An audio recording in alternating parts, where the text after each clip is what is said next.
Bonjour, welcome. Today we will hear from Dr. Supriya Sharma, Chief Medical Advisor for Health Canada, followed by Dr. Marc Berthiaume, Director of the Bureau of Medical Science at Health Canada. Aujourd'hui, nous entendrons des allocutions de Dr. Supriya Sharma et Dr. Marc Berthiaume de Santé Canada. Nous prendrons ensuite vos questions jusqu'à 12h45. We will then take questions from the media until 12:45. Over to you, Dr. Sharma. Eric.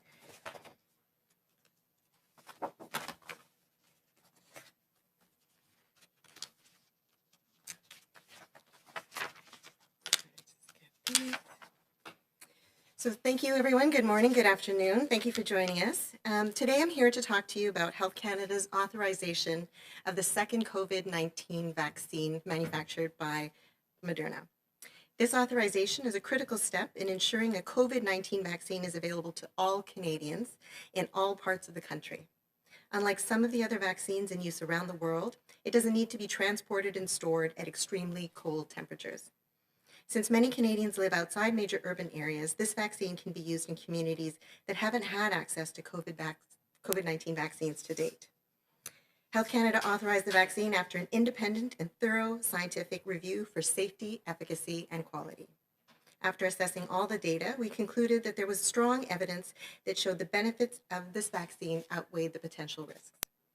Health Canada approved this vaccine through an interim order pathway that allowed us to accelerate the overall review process.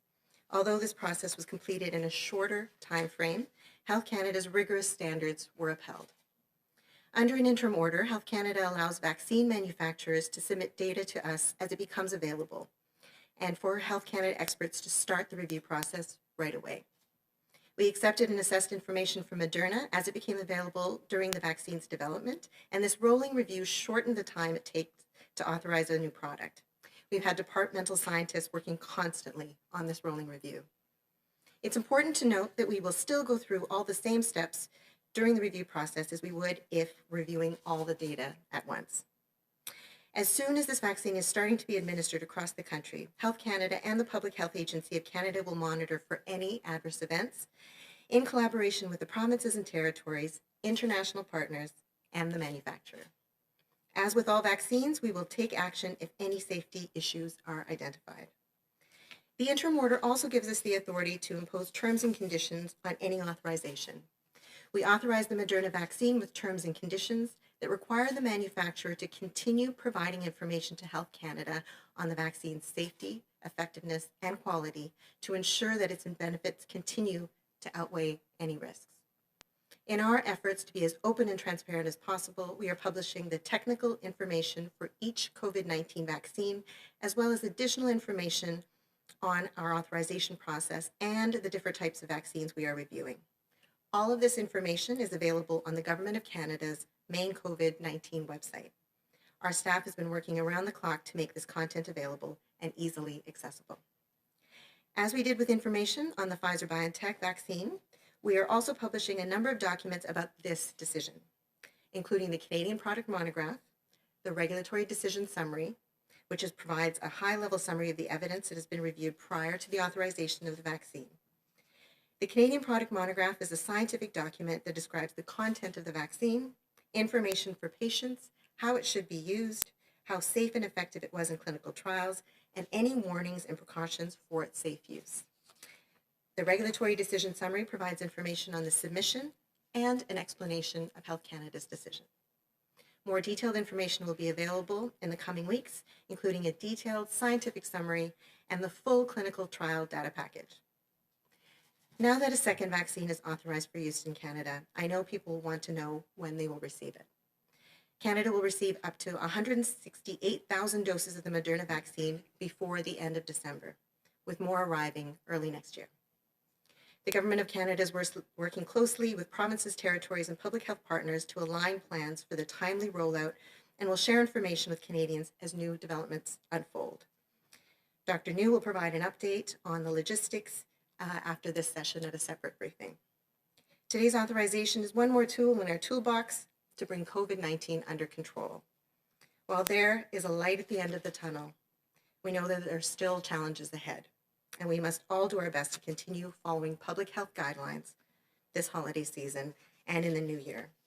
We need to keep working together by wearing a mask, washing our hands, and keeping our physical distance. I wish you all the best this holiday season. Thank you.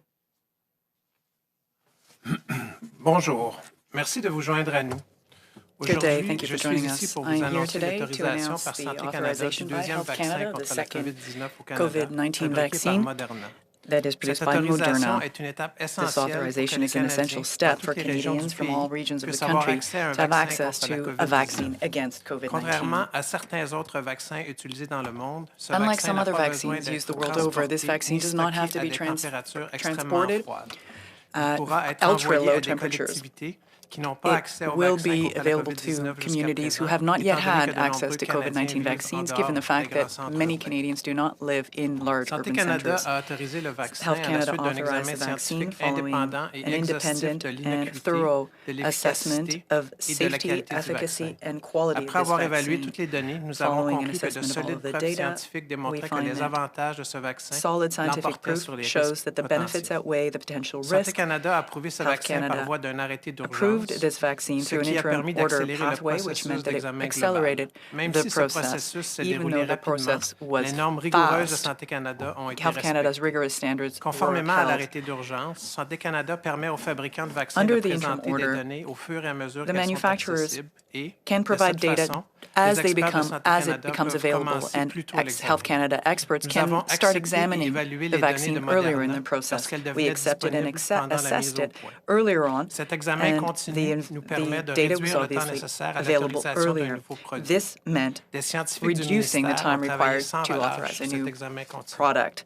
Health Il est Canada important de noter que les staff étapes du and processus scientists have d'examen worked ont été les mêmes relentlessly. que si nous avions examiné toutes les données en The même temps. process has been Dès que le vaccin commencera à être equivalent to administré as au though we pays, had Santé Canada et l'Agence de reviewing la all santé of the publique du data at Canada once. surveilleront la Health situation Canada pour and déceler Public tout Health effet Agency of Canada will be indésirable en looking at the data collaboration to avec les oversee any provinces et potential les adverse territoires, effect in les cooperation with the partenaires provinces and internationaux et le territories, fabricant. international partners, Comme and the pour tous les manufacturer. vaccins, As is the nous case for prendrons all les mesures qui vaccines, we will s'imposent take the en cas de measures problème required d'innocuité. in the case of any L'arrêté safety issue. d'urgence nous donne également le pouvoir d'imposer des The interim order conditions à une also autorisation. means that we can Nous avons impose autorisé le certain vaccin de terms and Moderna conditions. avec We des authorized conditions selon the lesquelles vaccine le under certain fabricant doit conditions. continuer The à fournir à manufacturer Santé must Canada continue to des provide données to sur Health Canada l'innocuité, data l'efficacité on et la safety, qualité du efficacy, vaccin, and quality of the afin de vaccine garantir que in ces order to avantages continuent de guarantee that l'emporter sur les these risques benefits éventuels. continue to outweigh Dans le any cadre de potential nos risk. efforts visant à In the être aussi context ouverts et transparents que of our possible, efforts to be nous as publions transparent l'information and technique open de as chaque possible. vaccin contre la We will be COVID-19, providing the ainsi technical que des information for renseignements all supplémentaires sur vaccines, notre as processus well as additional d'autorisation information et on les différents authorization types de process vaccins que and the nous various examinons. types of vaccines that we're Toutes ces examining. informations, All toute this cette information est information accessible will sur be le site available web on principal du the gouvernement du Government Canada of Canada's main sur la site COVID-19.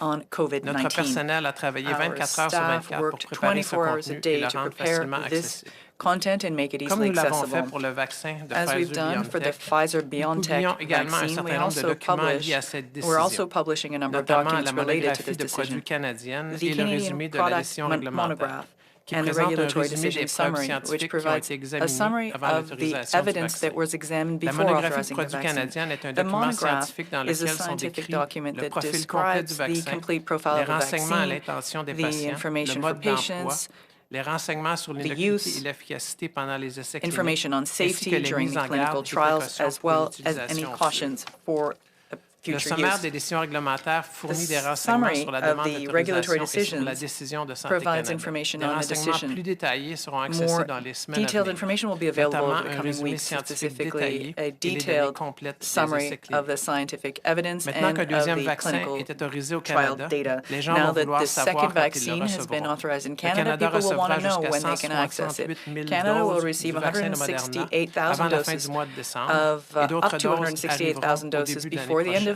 this Le month, and gouvernement du then Canada more travaille en doses étroite in the collaboration new avec year. les The provinces, government of Canada les is working territoires closely with the et les provinces, partenaires de la territories, santé and publique pour harmoniser les public plans health en vue d'une partners mise en in order œuvre to rapide harmonize our work et informera les to Canadiens have de l'évolution des faits to make sure that Canadians are well aware of the Le facts. Dr Nou fera le point sur Dr. la New logistique à will be 14 heures cet providing après-midi. information on logistics at L'autorisation 2 d'aujourd'hui p.m. est un outil Today's de plus dans notre authorization boîte is an à outils additional pour tool in our maîtriser la toolbox in order to Bien qu'il y ait de la lumière au bout du deal with tunnel, nous savons COVID-19. qu'il reste des Although défis there à is light relever at the end of the tunnel, et que nous we devons still tous have work faire to de do. notre mieux pour We all must continuer à do our suivre les best in directives order de la to santé follow publique pendant le public temps des health fêtes et l'an prochain. directives during Nous devons the continuer à holidays travailler and next ensemble year. We need to en continue portant to un work masque, en nous together, lavant les wear a mains et en mask, gardant washing une our hands, distance entre nous. and maintaining Je vous distance souhaite à between tous us. et à toutes de I joyeuses wish you fêtes. all Merci. happy holidays. Et Thank you. maintenant, je retourne la parole à M. Now, Morissette. I will hand the Merci, floor over Dr. to the Bertium. organizer.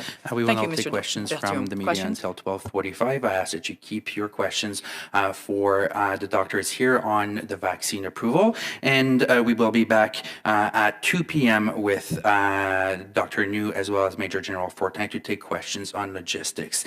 Donc, nous prendrons vos questions jusqu'à 12h45. We'll be taking your On vous questions demande de until garder vos questions pour les 12:45. Dr. We'll Sharma ask et you to Bertium keep your sur questions l'approbation specifically du on the vaccin de approval Moderna. of the Nous Moderna serons de vaccine. retour à 14 We will heures be pour back prendre vos at 2 questions p.m. sur to la take your questions logistique on logistics concernant la livraison de as ce to the vaccin delivery of à this partir de vaccine. 14 heures avec As of Dr. 2 New p.m. with Dr. New et and Major Général Fortin. Major General Donc, Fortin. nous commençons avec la période de questions We'll start au with the question téléphone. period over the Operator, phone. over to you. Thank you. Merci. Please press star one at this time if you have a question. S'il vous plaît, appuyez sur étoile 1 maintenant pour poser une question. And the first question, la première question est de Micheline Laflamme, Radio-Canada. Please go ahead. La parole est à vous. Micheline Laflamme, Radio-Canada, you have the floor. Oui, bonjour. Je me disais, puisque maintenant que Moderna est approuvé, Given que the moi, il y a un écho, approval, alors ça me dérange un peu. sorry, I'm hearing an Mais je me echo. demandais si vous estimez qu'il Says the va questioner. être privilégié justement parce qu'il est plus facile à entreposer. Do you think Alors, est-ce que it vous will be pensez beneficial qu'éventuellement, il because va it's être le vaccin easier to de choix, transport? si on veut, pour... Is that going to be vacciner? the vaccine of choice, really, from here on out?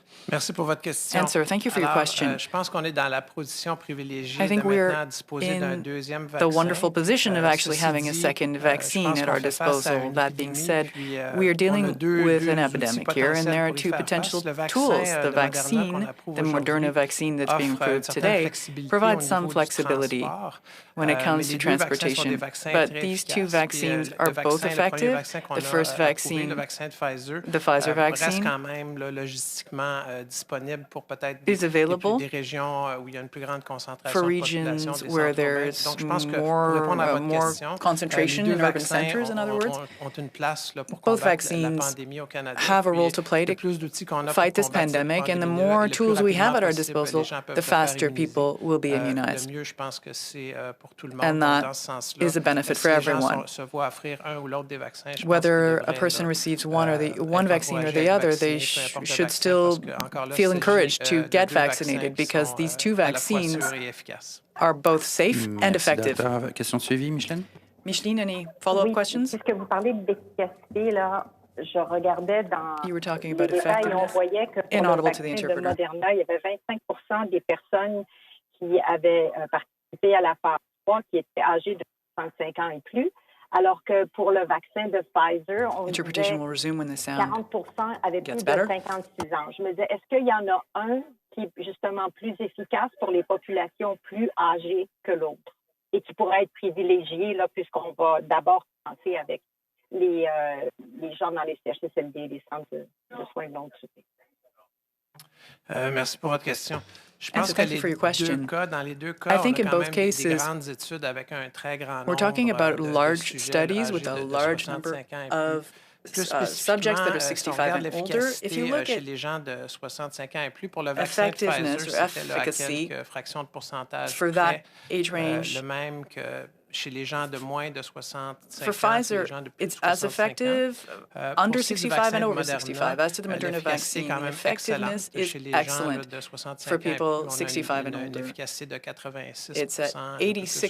86% Donc, and c'est quand même over, excellent. so it Donc, still les deux remains vaccins, excellent. Both je vaccines pense qu'ils offrent une excellente protection provide chez les excellent personnes protection âgées. Puis, for dans seniors. les deux études, il y avait And non seulement des gens in âgés, mais both des gens qui avaient studies, there d'autres were people maladies that were qui les both rendaient plus à seniors risque and pour la also COVID. vulnerable Dans les because they deux had cas, on a other observé démontré une conditions. excellente But in both efficacité. Alors, cases, je pense que c'est these sûr que vaccines were both effective. il y a aussi le comité Of course, consultatif there's national en the immunisation National au Canada Advisory qui va, Committee on à la lumière de Immunization toutes ces here in Canada informations-là, that faire in des light of all of this recommandations information sur will be making l'utilisation des recommendations vaccins, on the use of s'il y a vaccines. des groupes à privilégier If there pour are certain groups that should be focused pour certaines on utilisations, mais for pour ce qui est de some Santé uses, Canada, pour nous, il s'agit de deux here at Health outils Canada, though, these are excellents two excellent tools pour immuniser la population for âgée au Canada. immunity for the Merci, senior Dr. population Harper. in Next the question. country. Thank you, Doctor. Thank you. Merci. The next question is from Kelly Grant, the Globe and Mail. Please go ahead. La parole est. Hi there. Thanks for taking my question. I wonder, Dr. Sharma, if you could speak a bit to the efficacy of the Moderna vaccine after one dose and whether it would be your recommendation that provinces distribute as much of the first doses as possible rather than holding back a second dose sort of in the fridge in case the supply lines don't hold up. Thanks for the question. So in terms of the clinical trials for the Moderna vaccine and for the Pfizer vaccine as well, they were both based on a 2-dose regimen. And that's because, although the immunity, it builds over a period of time, and there are measurements of immunity before that second dose. In the case of Moderna, they're quite high. They're at a level of about 80%. But really, the question is, how long does that immunity last, and would it be lasting for that, a significant period of time? So we would recommend that the second dose be given. So then the second part is, well, what is the timeline? So for the Pfizer vaccine, the second dose is given after 21 days. For the Moderna, it's after a month, or after 28 days. And then there is some variability in terms of when you can give that second dose. So if we're saying just based on the trials, we would say give that first dose and then make sure that you can give the second dose in a month. Certainly, the National Advisory Committee on Immunization will provide more advice in terms of the administration. It really comes down to when we can get additional supplies and if there would be a significant delay. So we wouldn't recommend that there be a significant delay in that second dose, but there is some flexibility. So each of the provinces and territories really has to look at their own plans, their plans for vaccination using both the vaccines, when their next supply will be coming in, and then their level of comfort around either reserving that second dose or giving that instead of reserving it, giving it right away to vaccinate the largest number of people up front. Thank you, Dr. Sharma. Kelly, follow-up? Yeah, just is there any reason to think that if the second dose was given a couple of weeks late, that it wouldn't produce that durable immune result that the second dose is supposed to provide? So we don't know. I think that's the question. Based on the clinical trials, because there were obviously there was a range where that second dose was given. And so that's what we're basing the authorization on. We know that for these types of vaccines, there can be flexibility in terms of the timing of the second dose. We haven't seen anything in the evidence that would show that there would be a significant decrease in immunity if that is delayed for a few weeks. But again, we really don't have the data to be able to say that, to confirm that one way or the other. Thank you. We'll take one more question on the phone, then we'll turn to the room. Up here, next question. Thank you. Merci. The next question is from Boris Pou, Le Devoir. Please go ahead. La parole est à vous. Bonjour, mes excuses si la question a déjà été posée, mais j'aimerais savoir, étant donné les nouvelles l'apparition d'un nouveau variant de... Sorry, the interpreter is not able to clearly hear the sound of this question. Si ça change quelque chose dans l'efficacité qu'on croit que va avoir le vaccin de Moderna. Question has to do with the efficacy of the Moderna vaccine. Merci pour votre question. Answer. Thank you for your Ce qu'on question. peut dire à ce moment-ci, What we can say c'est at this point que la is compagnie that Moderna a testé son Moderna vaccin tested its vaccine dans des études animales in chez de animal nombreux variants studies dans le passé, on a number of incluant certains different variants qui variants, circulent and en some Grande-Bretagne, pas nécessairement le that variant qui est actuellement are émergent en actually Grande-Bretagne. have emerged in the UK, perhaps not the one that we're mostly talking about right now. L'efficacité du vaccin lorsqu'il y avait des variants du virus. Ceci dit, pour ce qui est du variant actuel, As to the current one comme il y a that's de been multiples detected, sites d'action given there are multiple au sites of niveau, action, de la protéine de pointe given this du specific vaccin, on s'attend pas protein à ce qu'il y ait in the une vaccine, we résistance don't du expect vaccin de Moderna au resistance variant de la Grande-Bretagne, mais to the Moderna vaccine. Moderna va compléter des études The sur company ce will be variant-là et nous faire parvenir doing studies on it, les however, résultats and dès will qu'ils be vont être providing disponibles. results as soon as they're available. Donc, de façon générale, So, ces variants-là affectent un peu la these configuration variants de la protéine do de affect pointe. the configuration of the protein Possiblement, et in a general sense. dans le fond, la protéine qui sert au Essentially, the virus pour protein s'attacher aux cellules. that the virus Puis, uses c'est une to molécule attach assez itself to complexe où il y a cells. It's a beaucoup rather de complex variants qui peuvent molecule. There are a survenir au number fil of du temps. variants that can Les arise variants over ou les time. variations d'une structure dans un virus sont The variations in a structure of a virus are expected already in Canada since the start of the pandemic of COVID-19. There have been a number of mutations that have been noted. These variants have not dramatically affected the particular protein we're discussing here. And in this case, current studies indicate that we're confident in the efficacy of this vaccine. That will be confirmed by studies in the coming weeks. Sure, so the question. Juste un instant, Boris. On va juste répéter la réponse en We'll just anglais, be puis après ça, tu repeating réponds the à ta answer question in de English, suivi. and then we'll get your follow-up. Sure. So the question was what we think about the effectiveness of the vaccines that we've approved against the new UK variant. And so with respect to the UK variant, I think we do know that, well, first of all, with viruses, variations happen. Why this one is being looked at sort of more carefully is that one of the areas of variation is in the spike protein, and the spike protein is something that is a target of the vaccines. But just to say that it is a small variation, and the vaccines do provide immunity against sort of the broader part of the spike protein.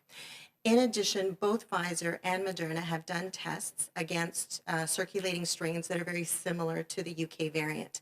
So in the case of Pfizer, one of the variants that they tested against is actually it's a variant that's very close to the one that we've seen in the UK.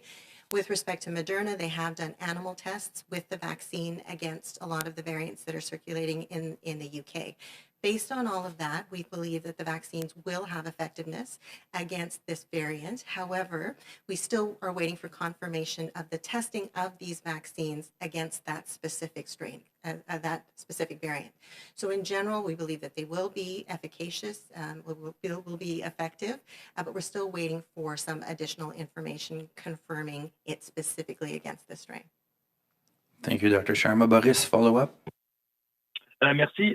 Concernant le vaccin de Pfizer, on avait parlé as to the allergies, Pfizer vaccine, there was some selon les études en discussion about Grande-Bretagne, c'était people contre-indiqué, being où il y avait allergic certaines to it, contre-indications. or there was J'aimerais some savoir s'il y a une différence avec le vaccin de contraindications. Moderna, I'm wondering par about the rapport aux Moderna allergies. vaccine Est-ce qu'il y a and quelles sont les allergies. populations pour lesquelles c'est contre-indiqué de prendre ce nouveau Inaudible to vaccin? the interpreter, and then something about Merci pour votre populations. question. Alors, le vaccin de Answer. Moderna The Moderna a la même vaccine contre-indication en ce qui concerne les allergies que le vaccin de Pfizer, c'est-à-dire que also il n'est pas reacts in the recommandé same d'être way as the utilisé Pfizer chez vaccine. des It gens is qui ont not des recommended allergies for à des use among people who composants have spécifiques allergies to du some vaccin. specific Puis on a components of the mis vaccine. là, à la disposition des And gens sur that's le site available on de the vaccin, website. That information canadien, tous les détails sur les is available. les All the ingrédients, details la are liste there as to d'ingrédients. the ingredients, the Donc, une list des of ingredients. contre-indications, One c'est of une the allergie aux ingrédients contenus dans le indications vaccin. is La seconde contre-indication, is c'est si that, quelqu'un fait une réaction and à une première also dose. if À ce there moment-là, il n'est is pas recommandé de recevoir la deuxième an dose. allergy or Pour ce qui est des gens reaction qui to ont the des first dose, allergies people are autres, not, que ce the soit à recommendation des is not to have the médicaments, second à one. If des people have aliments, allergies on va to other recommander medicines évidemment or foods, une then we'll surveillance recommend a close médicale monitoring, accrue suivant la medical dose de vaccination, monitoring mais following that il first n'y a pas de dose. contre-indication But there comme is telle à l'utilisation du vaccin chez ces no gens-là. indication against the use of the vaccine Merci, for those Dr. individuals. Bertium. Answer in English as well. Yeah. So the question was with respect to allergies with the Moderna vaccine and whether or not the recommendations or the advice is any different than with the Pfizer vaccine. And so with the Moderna vaccine, the contraindications are the same as the Pfizer vaccine. So we would say that if you have an allergy, a serious allergy, if you had a serious allergy to a vaccine in the past, or obviously if you have an allergy to this vaccine, or if you have a serious allergy to any of the components of this vaccine, then you should not get it. And online, we actually have listed all of the ingredients in the vaccine. When we looked at the clinical trials, again, the clinical trials were very similar between the Moderna vaccine and the Pfizer vaccine. So it excluded any people that had serious allergies to vaccines, but there were some people in the trials that may have had other allergies to other foods or other medications. In that study for Moderna, there were 2 serious allergic reactions. One was in the group that got the vaccine, and one was in the group that got the placebo. So there was not a significant difference between the two. So we would say it's the same advice as we had for the Pfizer vaccine, that if you have a serious allergy to one of the components or the vaccine, you should not get it. If you have other serious allergies to foods or medications, it'd be a good idea to talk to your healthcare practitioner about whether or not you should get the vaccine, but our recommendation would be that you would go ahead and get the vaccine.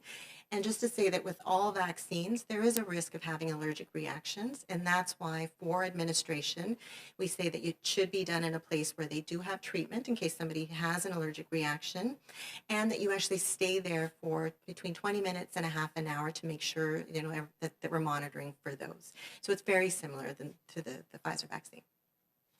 Thank you. We'll now turn over to the room. First question, CTV. Hi, doctors. Rachel Haynes here from CTV National News.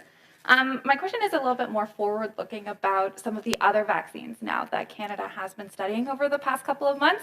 We have seen a few roadblocks in the approval process of the AstraZeneca vaccine.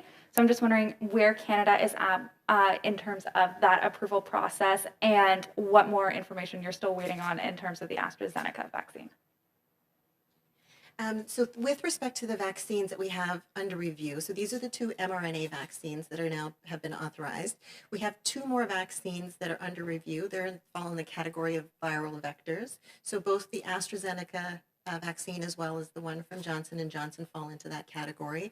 In both of those, the reviews are progressing, and they're progressing well, but in both cases, we're still waiting for packages of information. So for AstraZeneca, we're still waiting for primarily manufacturing information, and as you noted, some additional information from the clinical trials, as well as a new clinical trial that's planned to be starting in the US as well. For the Johnson & Johnson vaccine, they have a big phase 3 trial that's ongoing, and we're expecting that clinical information to read out or have some results by the end of January, beginning of February. So both of the vaccines, the reviews are progressing very well, but in both cases, we are waiting for significant pieces of data before we can complete the review.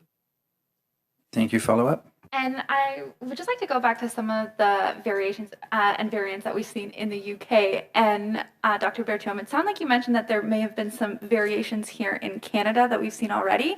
If you can just go back to that and explain a little bit more about what type of variations you've already seen in Canada and how that may be affected by any vaccines.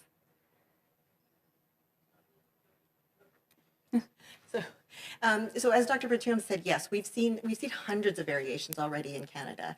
The vast majority of variations for the viruses were not of any significance. So as we go through, I mean, this is what viruses do. They vary. We'll see different variants, different mutations. Some will affect the function of the virus. The vast majority don't. So there was actually a study that was published from Health Canada scientists, and they looked at 132 variations, and this was published in the journal Cell. And the general conclusion was that the vaccine should not be affected by any of those variations. Now, having said that, we may get new variants that come out, especially, as we said, if it affects that spike protein, that might have some impact in the vaccines. So it's something we're always looking at. We look at the epidemiology data, we look at the science to see if there's something that needs to be changed. Having said all of that, so the UK variant, and there's also the South African variant, we don't believe that at this point in time that would affect the effectiveness of the vaccine. If a variant emerges that would be significant enough to potentially cause issues around the effectiveness of the vaccine, the mRNA vaccines as a whole are the ones that are most easily adaptable. So you can actually change them fairly quickly and adapt to a new strain. So I think we're in a good place, but it's important to know that these variations will happen, these mutations will happen. It's just the nature of these viruses. Thank you. Next question, Canadian Press. Hello, Dr. Sharma. My name is Mal Hamidian with the Canadian Press. I want to ask you about as you said, the variation is going to keep happening, mutation is going to keep happening. Do you think these vaccines are going to become at some point in the future seasonal vaccines? Do you think Canadians should expect to take these vaccines on an ongoing basis? So that's a really good question. I mean, if we look at this group of viruses, so the coronaviruses in general, and these RNA viruses, we know that there's variations and there's variability. If you look at kind of the family of all the viruses, they're kind of in between, they're kind of in the middle in terms of variations. So we've got very, very stable viruses like the measles virus that doesn't change very often at all. We have viruses like the influenza virus that we know changes very frequently, and you have to get vaccines every year. This group of viruses is somewhere in between. So at this point in time, I think we're still looking for, evidence. These are new vaccines we're putting out. There's obviously a lot of monitoring that's going on. It doesn't look like we'll be in the situation that we were in with the influenza viruses, where we will need a brand new vaccine every year. But it's a bit early to tell whether or not we would either need to change these vaccines, or if there's a booster that's needed. And if we do need a booster at some point in time, whether that would be in a year, 2 years, 3 years. So I think this is all the types of information that we're going to be continuing to collect, working internationally to collect that information, and monitoring not only the virus, but obviously these vaccines and how we move forward. Right, Thank you, Philip. Just a follow-up. Now, if these boosters happen and then Pfizer and Moderna and other companies make changes to their vaccine, would that require Health Canada to conduct a new set of clinical trials to approve the new or the changed vaccine or the new version of the vaccine?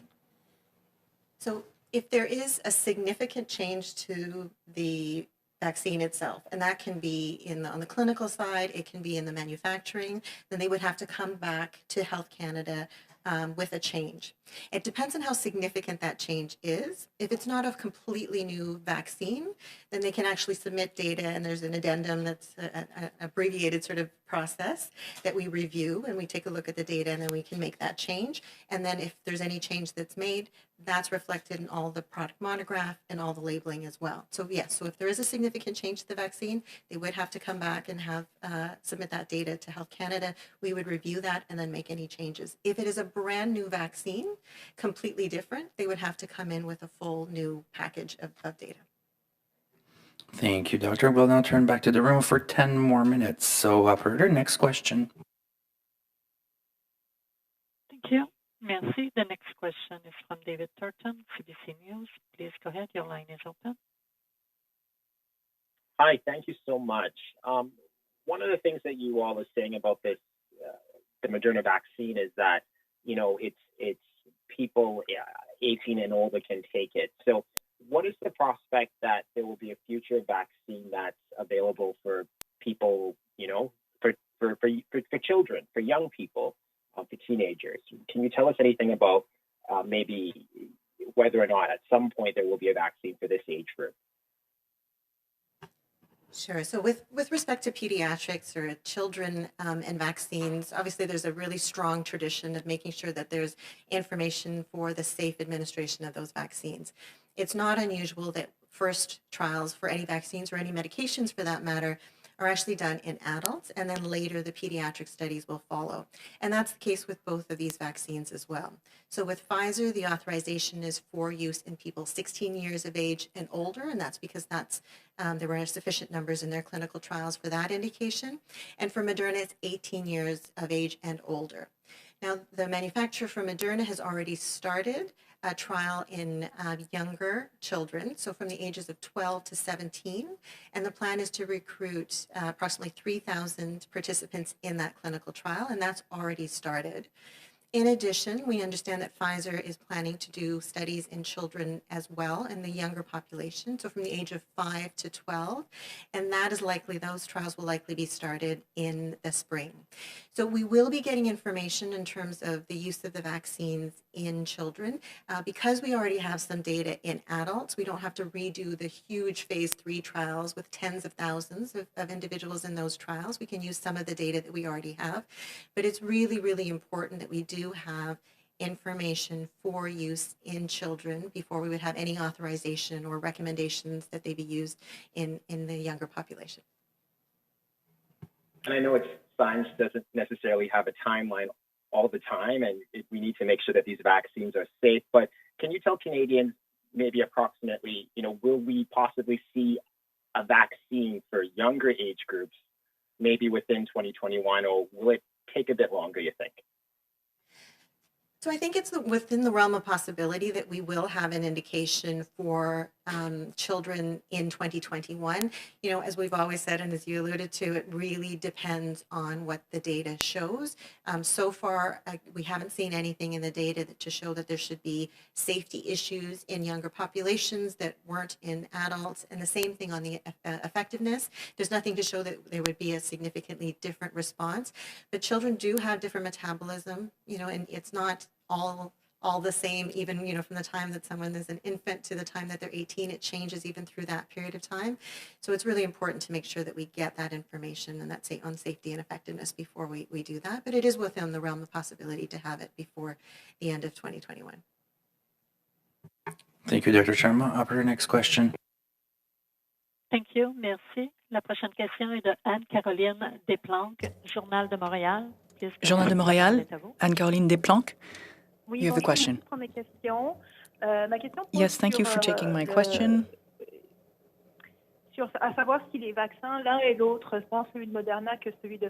My question has to do with whether both vaccines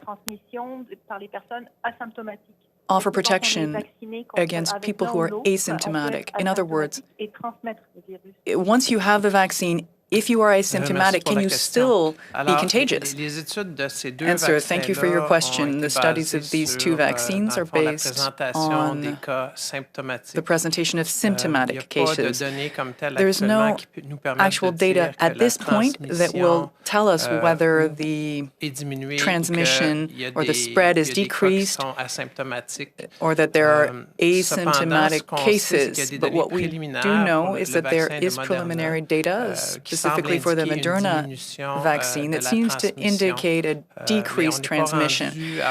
But we do not have robust enough data at this point to draw robust conclusions in that regard.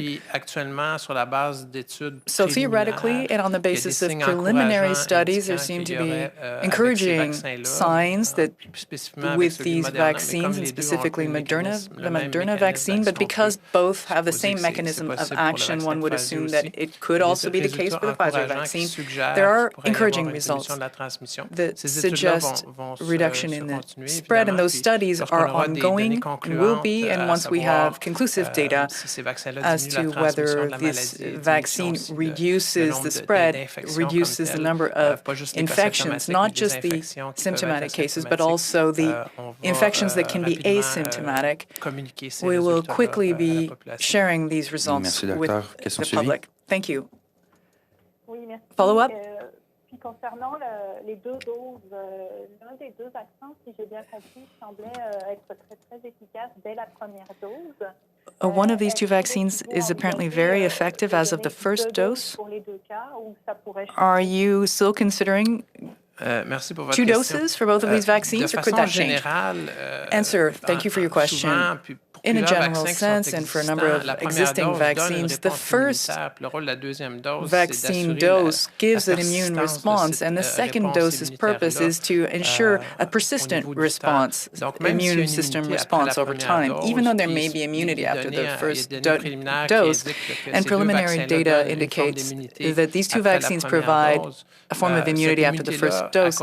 This immunity, given the pandemic underway, that is still here for probably several months, it's important to have immunity that stands the test of time, if you will. At this point, it's not something we are considering to provide just one dose. The effectiveness has been assessed over two doses. However, if any further studies come up with other conclusions, recommendations can be changed. But at this point, Health Canada strongly recommends the use of these two vaccines based on the schedule that was established in clinical trials. That's what has shown that these vaccines are most effective. We have time for one last question. Une dernière question au téléphone. Operator, over to you.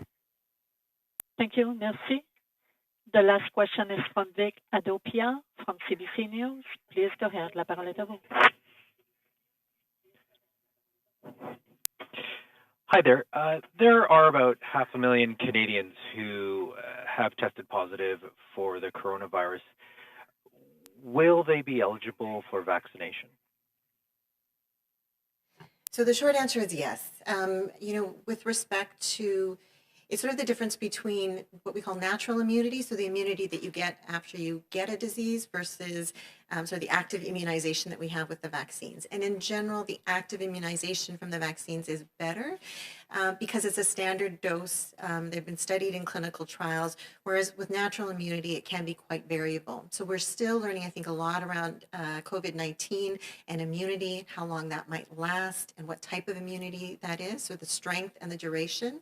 So we would say that even if you've had COVID-19, that you would go ahead and get vaccinated if you're able. If there is a situation for some reason where there's a decision that you have to make between someone who has had COVID-19 and someone who hasn't, and you have limited supply, then you would give it to the person that may not have had COVID-19, but we're really not in that situation. So we would say if you've had COVID-19, then you would go ahead and get the vaccination. Now, the one exception to that is if you have had COVID-19, so you've been sick, and if you've been given an antibody, so the monoclonal antibodies or the mixture of antibodies as part of your treatment. And what we would say is that if you have had that, you should wait for at least 90 days from when you've had that treatment, because there's some evidence that having those antibodies, that passive immunity as opposed to active immunity, might affect the way that the vaccine works. So unless that's the case, we would say go ahead. And if you have the opportunity to be vaccinated, strongly recommend that would happen. Thank you, Dr. Sharma. Follow up? Yeah, there are more than 100 different types of COVID-19 or coronavirus tests that are being evaluated right now by Health Canada. The last time I checked, none of them have been approved, while other countries, such as the UK's NHS, is sending take-home tests to people. There's antigen testing available in the United States. When are we going to see some of that happen in Canada? Sure. So with respect to tests, we have close to 50 tests that have been approved by Health Canada. So those are test kits, and those are a variety of different forms. They're the rapid PCR tests, the rapid antigen tests, as well as the serology tests. So there are a lot of tests that are available. With respect to the home testing, certainly we have reached out to companies that potentially have technology for home tests. They have expressed some interest in potentially bringing those to Canada, but we haven't received the data yet. And in talking with those companies, so far they haven't had a data package that they felt was sufficiently advanced to be able to provide to Health Canada. So we are looking to that. We are working with the companies, but as yet for the home testing, we don't have something that's been authorized. Thank you, Dr. Sharma. That will be all for this portion of today's press conference. We will be back at 2 p.m. Eastern Time for the technical briefing on logistics and rollout. Donc, nous serons de retour à 14h heure de l'Est pour back at 2 p.m. le briefage technique Eastern Time sur for the technical briefing le rollout. Merci beaucoup. On the rollout. Thank you.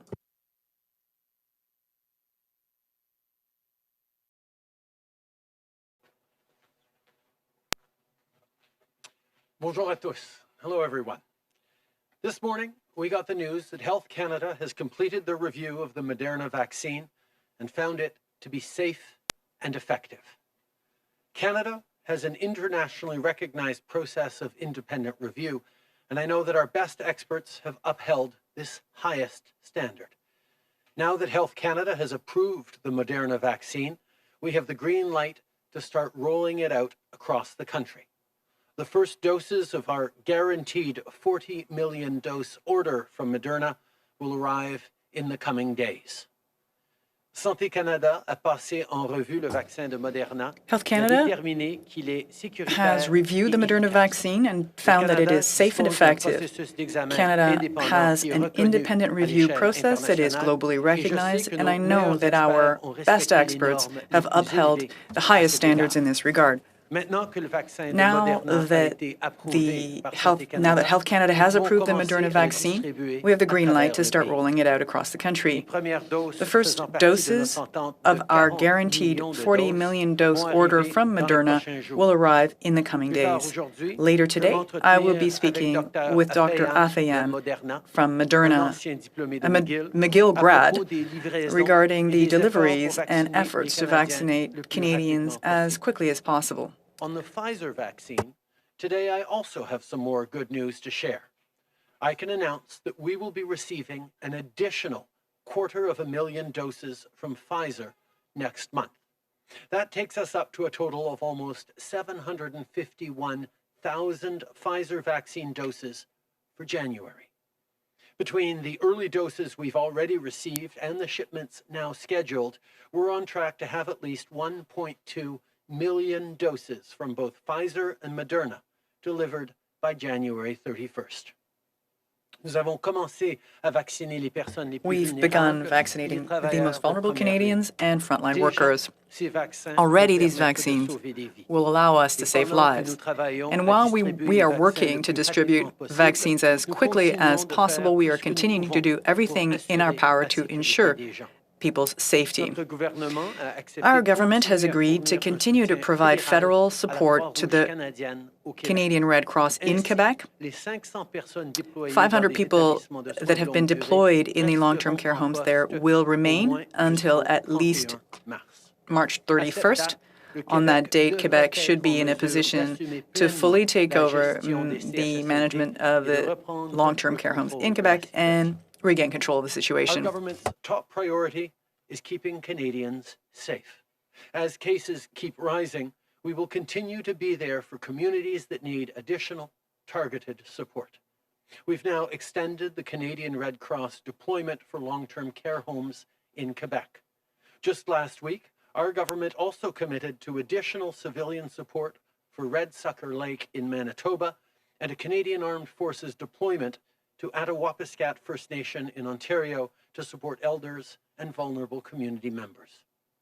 This is in addition to the requests we approved for the Red Cross in long-term care homes in Ontario and for isolation sites in Windsor, Essex. The Red Cross has done outstanding work over the last year to keep people safe. As we deal with this second wave, we need their expertise more than ever. That's why today I can announce that we're investing an additional $70 million to support their work. Half of this funding will go towards the Red Cross COVID-19 testing assistance response teams, which support communities on testing capacity. The other half of the funding is for the Red Cross outbreak crisis management teams, which help with everything from isolation sites to mental health services. To everyone helping on the ground, whether you're with the Canadian Red Cross or you serve in the Canadian Armed Forces, you're doing remarkable work. Whenever we need you, you're there to help. During floods, wildfires, and now COVID-19, you consistently step up, step towards trouble, step towards danger to keep your fellow Canadians safe. Thank you for everything you're doing. I know many members of the Canadian Armed Forces are apart from family right now, serving at home and around the world to protect us. So thank you for everything you do, and a special thank you to your families and kids who might miss you an awful lot this Christmas. We're thinking of you. For all our men and women in uniform, thank you. You do excellent, incredible work, and thank you also to your families who support you in this service. In this regard, today, I can announce that we will be appointing a new Chief of the Defence Staff, Vice Admiral Art MacDonald, who is currently the commander of the Royal Canadian Navy, will take on this role as General Jonathan Vance retires from the Armed Forces. Vice Admiral MacDonald has decades of experience and service.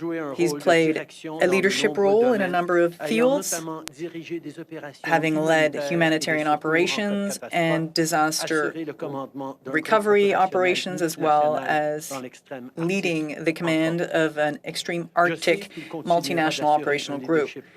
I know he will continue to provide solid leadership for the Canadian Armed Forces and defend the values of Canadians the world over. General Vance now has the record for being the longest-serving Chief of the Defence Staff, and I would like to thank him for his years of service and leadership. General Vance has led the Canadian Armed Forces to defend our country from military threat and to protect Canadians on our territory when we were dealing with natural disasters and, more specifically, with COVID-19. Today, I can announce that we will be appointing a new Chief of Defence Staff. Vice Admiral Art MacDonald, who is currently the commander of the Royal Canadian Navy, will take on this role as General Jonathan Vance retires from the armed forces. I want to thank General Vance for his service, including as the longest-serving Chief of Defence Staff. General Vance has led the Canadian Armed Forces as they defended our country against military threats, deployed overseas, and protected Canadians at home from everything from floods to now COVID-19. Thank you, General Vance, for your service and your leadership. In his new role as Chief, Vice Admiral MacDonald will oversee the work of the Canadian Armed Forces, including on vaccine rollout through Operation Vector. The Canadian Armed Forces have been part of the national response to this pandemic since the spring, whether deployed to long-term care homes or helping with contact tracing. I know that Vice Admiral MacDonald's leadership and expertise will be invaluable as the armed forces continue to work around the clock to keep Canadians safe. This afternoon, I also want to say a few words about traveling and the holidays. Let's be clear, this is not the time for a vacation abroad. Even if you travel every winter, please rethink your plans. In many parts of the country, hospitals are already struggling to cope with new cases.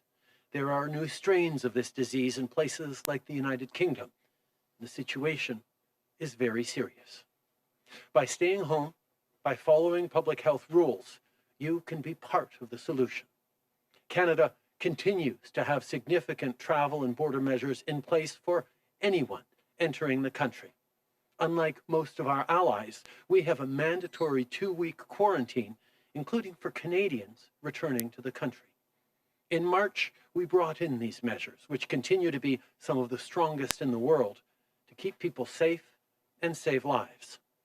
Today, just like on day one, protecting you and your family is our top priority.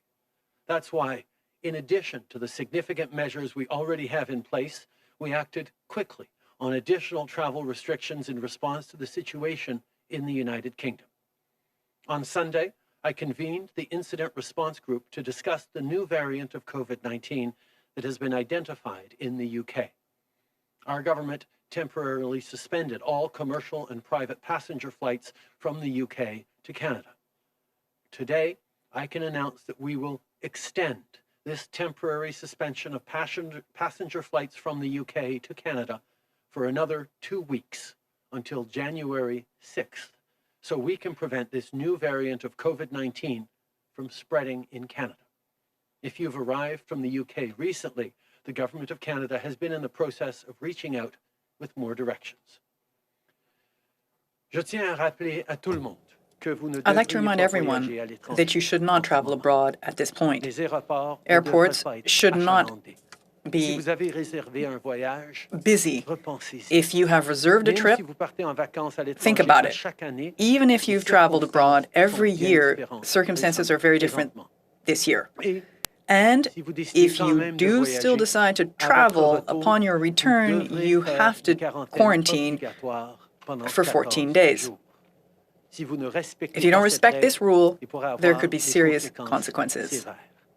Notre priorité, Our priority c'est d'assurer la is sécurité de to tous. ensure the safety of all. These holidays will be tough for a lot of people. I think of everyone who can't be with family or lost someone they loved. It's been less than a year since Ukrainian Airlines Flight 752 was shot down, killing all those on board, and less than 2 years since the crash of Ethiopian Airlines Flight 302. To the families and friends who will be spending the holidays without a loved one, you will be in our thoughts. In honor of the victims, we are working to establish January 8th of every year as the National Day of Remembrance for victims of air disasters. Their memories and their stories will not be forgotten. And to everyone who's lost someone this year to this terrible virus, I want to extend to you my deepest condolences. We are standing with you. We are grieving with you. You are not alone. En 2020, nous avons été confrontés In à un trop 2020, grand nombre we have had to deal with too many tragedies. This was not how we wanted to be spending the year, and even less so Christmas. Days are shorter, there's less sunshine.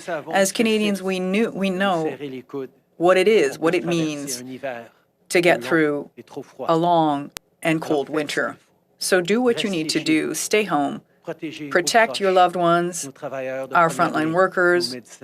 Our workers are in the health sector, doctors and nurses. We stick together when times get tough. It's just what we do. We can't afford to let up now, so keep doing your part. This is not the time for Christmas or New Year's parties. This is the time to continue wearing a mask, to keep your distance, to avoid gatherings, and to download and use the COVID Alert app. In other words, please continue to protect those around you. Our country has been through difficult Christmases before. There have been times when our grandparents or parents couldn't be with family or had to put traditions on hold. They had faith that better days would come round. Well, this Christmas, it's our turn. It's up to us to protect each other. It's up to us to pull together, to hold on, and to know, however dark the winter may be, spring is coming. Better days will be back. À vous et à votre famille, je souhaite to you and your family, I wish you happy holidays. Merry Christmas, everyone, and happy holidays. Stay safe, stay well, and together we'll get through this. Merci beaucoup. Merci beaucoup, Monsieur le Premier ministre. On va commencer la période de questions. Thank you, Prime Minister. We'll start over the phone. One question, one follow-up. Starting with the phone. Opératrice, c'est à vous. Thank you. Our first question is from Kate Bolongaro from Bloomberg News. Please go ahead, à vous la parole. Hello, Prime Minister. Good afternoon. Happy early birthday to you as well, and thanks for taking our questions today. I have a question for you regarding President Biden. Since he is trying to make the U.S. a leader on climate change, does this pose any challenges for a lumber, mineral, and fossil fuel producing country like Canada?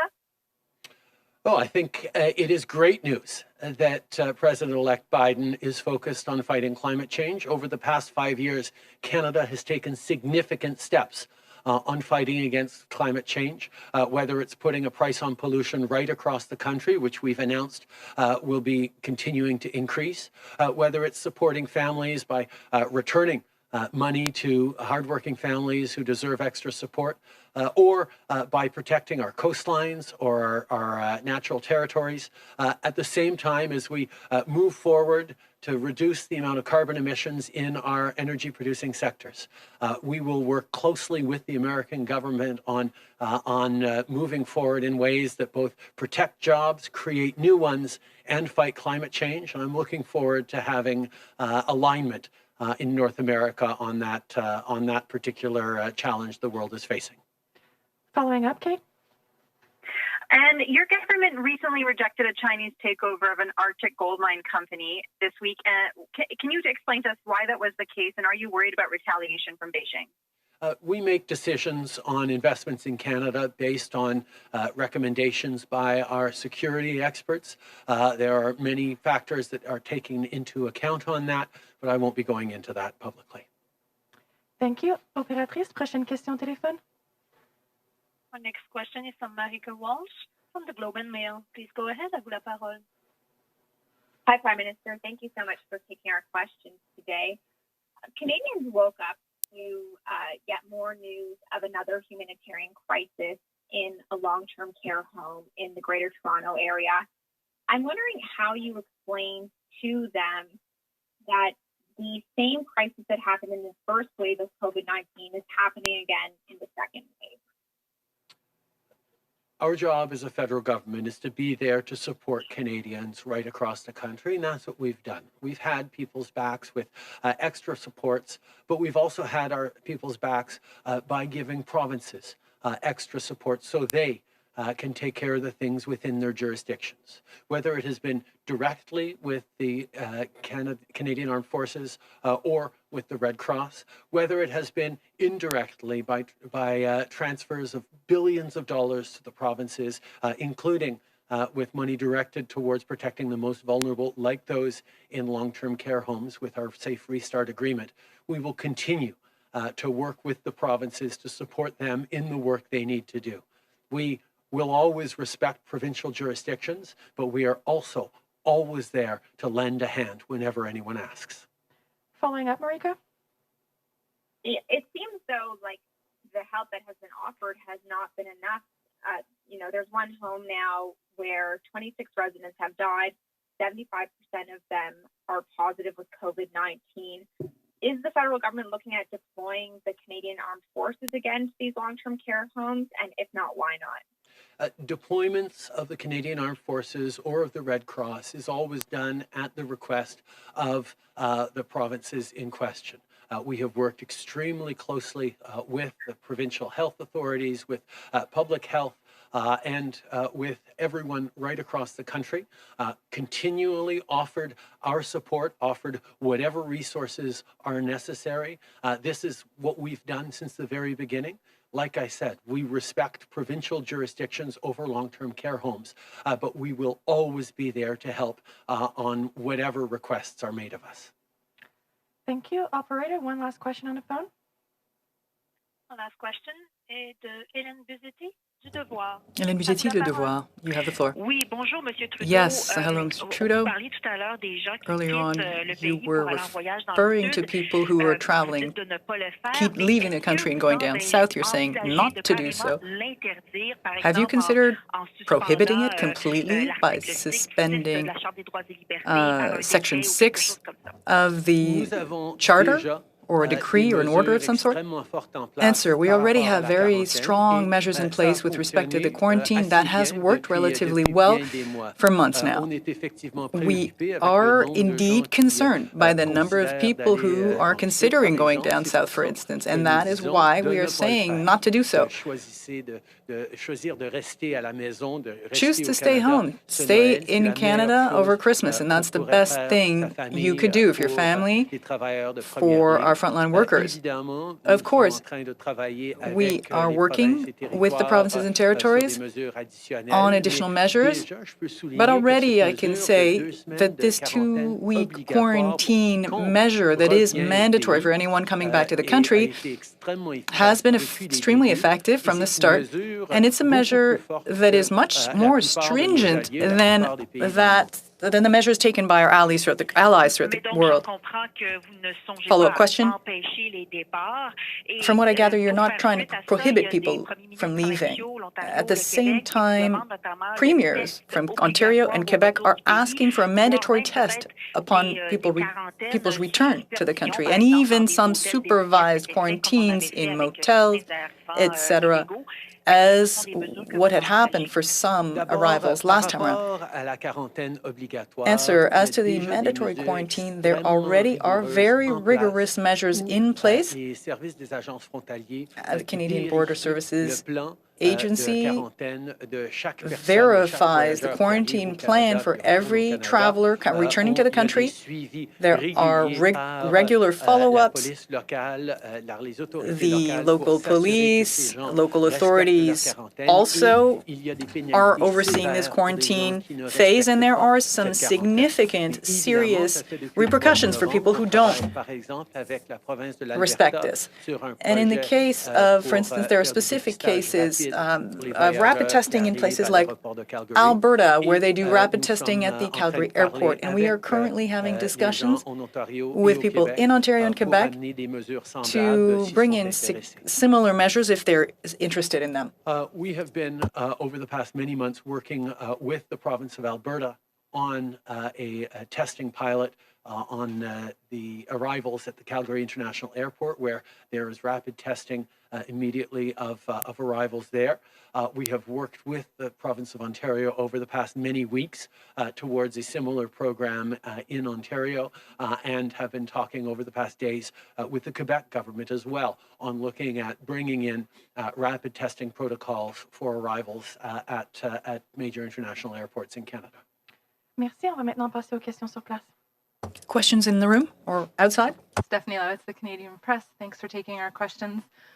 Transmission of the virus has always been highest in workplaces that can't close. And it seems as though, although the government has provided numerous benefits to encourage people to stay home when they're sick, they're not. They're afraid of losing their jobs. I wonder at what point can the federal government do more to ensure corporations are doing their part to actively protect their employees?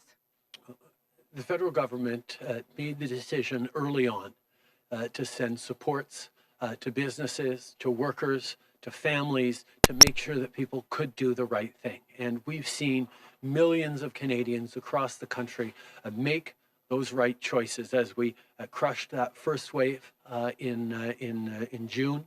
And as we're trying to stabilize the second wave as it's hitting us through this winter. We know all Canadians are trying to do their part, and we salute the efforts of businesses, corporations, and others who have reflected in their daily practices on allowing people to work from home, on adjusting ways. As we've said, when the provinces mandate shutdowns or extra public health measures, the federal government has stepped up with more supports directly for workers, for employees, for businesses, so that we can get through this safely. That will continue to be our approach as we implore Canadians to continue to do the right thing and keep each other safe. Good afternoon, Prime Minister Olivia Stefanovich, CBC News. Given the severity of the pandemic and the military's role in supporting other government departments, is it wise to be changing the top military commander during the second wave of COVID-19? The Canadian Armed Forces is an extraordinary institution that has demonstrated its ability to be there to protect Canadians and to save Canadians in difficulty over decades and indeed generations. I am extremely pleased of the work that the military has done throughout this pandemic, whether it's been in long-term care homes or acting now in distributing the vaccines. And throughout, the leadership of the military has demonstrated its efficiency and ability to serve Canadians. I thank General Vance, who is now the longest-serving Chief of Defence Staff in Canadian history, and welcome the extraordinary leadership of Vice Admiral Art MacDonald, who will be an extraordinary asset to Canada as we continue to move forward in ensuring that we are keeping Canadians safe. Bonjour, Monsieur Trudeau. Madeleine Blais-Morin de Radio-Canada. Radio-Canada has a question regarding trips abroad. You say that quarantine is effective and it's more stringent than in other countries. If you are advising Canadians against travel, is it to protect them or is it to protect us here in Canada? And also, you didn't comment in French on the extension of the suspension of travel or flights. Do you seek to find more information in this regard regarding that variant, or what is your approach? Answer: this government's priority has always been and will always be to protect Canadians, and one of the best ways to do so is to prevent people arriving from abroad and spreading COVID-19. That is why we have quarantine measures in place. Yes, it protects them, but it mostly also protects the broader community from transmission from abroad. And as I've said, it's been very effective over the last months, and it will continue to be so. That said, it's even better and safer not to travel at all and not to have to come back to the country and have a quarantine. That's why we urge everyone to stay in the country over Christmas. Now, as to the UK, we are closely monitoring what's happening with this new variant of COVID-19. 2 more weeks now where flights are not allowed to land from between Canada and the UK, and that's something that we are doing to protect us. We are analyzing this new variant and continuing to work on that with our allies to make sure that all of the decisions we are making are the right ones to make sure Canadians stay safe. Flight extension in English, please. I repeated it in the speech. Okay. It was in the speech. Hi, Prime Minister Mackenzie Griffith, CTV. Today, the U.S. Announced that they're buying 100 million additional doses of the Pfizer vaccine, but previously the company had said that they were looking to sell those same doses to other countries. So why did the Canadian government not step in and buy those extra doses of the vaccine before the U.S. did? We've been working since this summer on procuring vaccines for Canadians. We knew that the best way through and out of this pandemic was going to be with vaccines. So we set out and built one of the best range of potential vaccines of any country in the world, with 7 solid contracts with potential vaccine makers for more potential doses per Canadian than just about any other country in the world. On top of that, we've already seen vaccinations start, as Canada was among the first handful of countries in the world to deliver vaccines to its citizens. And we will continue, as I've announced today, to look to increase the number of doses delivered to Canadians.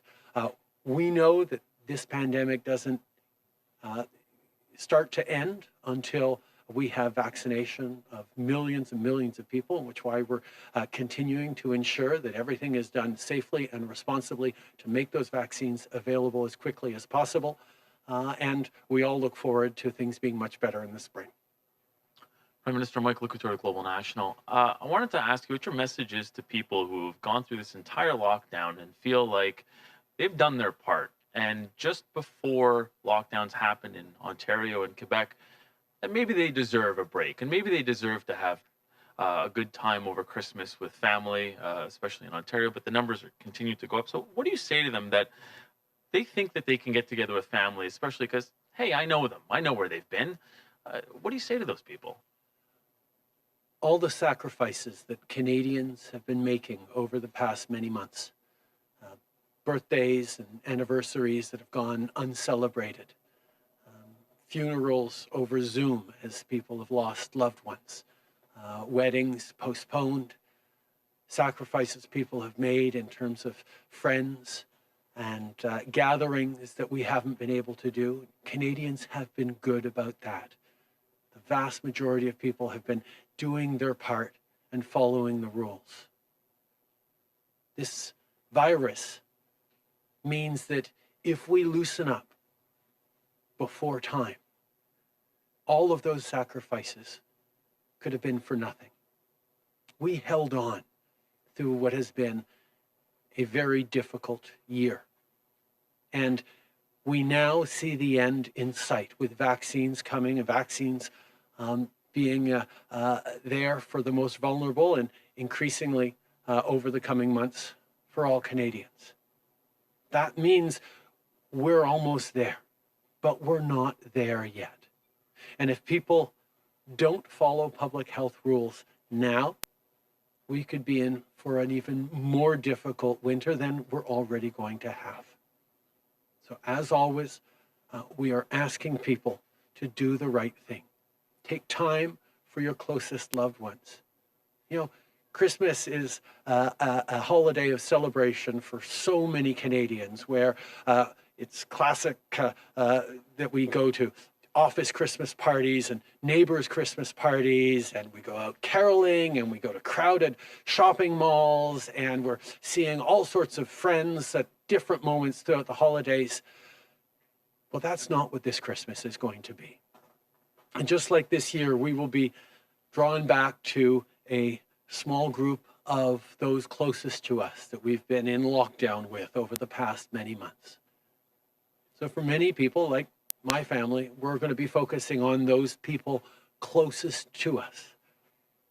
A lot of times with those small handful of loved ones that we are most there for and most keen on protecting. That's what Christmas is going to look like for all of us, and we're certainly leaning in on being with each other. And I know most Canadians are going to do that as well, because we know that that's the right thing to do. That's the right way to get through this. So as difficult as it will be, let us find the joy, let us find the celebration, and let's make sure we're reaching out to friends and far-off family through the miracles of technology that allow us to do that. Reach out over Zoom, reach out over the phone to make sure that people know we're thinking of them. And part of our love for them and thinking of them is not showing up to give them a hug this Christmas. Je pense que depuis les débuts de cette année, in English, I think from the beginning of this year, Canadians have sacrificed a lot, birthdays, celebrations that have been missed. They've held funerals and weddings where people haven't been able to get together, celebrate, cry together. People did the right thing for the last 10 months now. And here we are, and we can almost see the light at the end of the tunnel. And with these vaccines, we will be able to put this pandemic behind us in 2021. We certainly hope so. And that's very much the reason why now is not the time to give up or to loosen up. If we loosen up now, then all of these sacrifices, everything we've done over the last many months could be in vain. We owe it to ourselves to hold on for another few months to get through this tough winter, but it won't be as tough as if people just give up on the measures that protect us all, that protect our frontline workers. You know, holidays are times to see friends, to have office parties, to visit the neighbors, to share, to exchange, to share gifts, to buy gifts in super busy shopping centers. That's generally how things work over the holidays, except this year. This year, we need to stay with our very closest loved ones, really take the time to truly appreciate those we love the most in the world. In other words, a small, tiny group of people, and that will be tough. It will be extremely important to be there, to show our love to our parents, our grandparents, our friends, nearby and far, not by going to see them, but by showing them that we love them by not going to see them. So, through technology, because if we can hold strong now over this holiday season, then next year will be much better. Next summer, next Christmas will be much better than this year. Thank you very much, Prime Minister. That is the end of today's press conference. Thank you. Merry Christmas, everyone.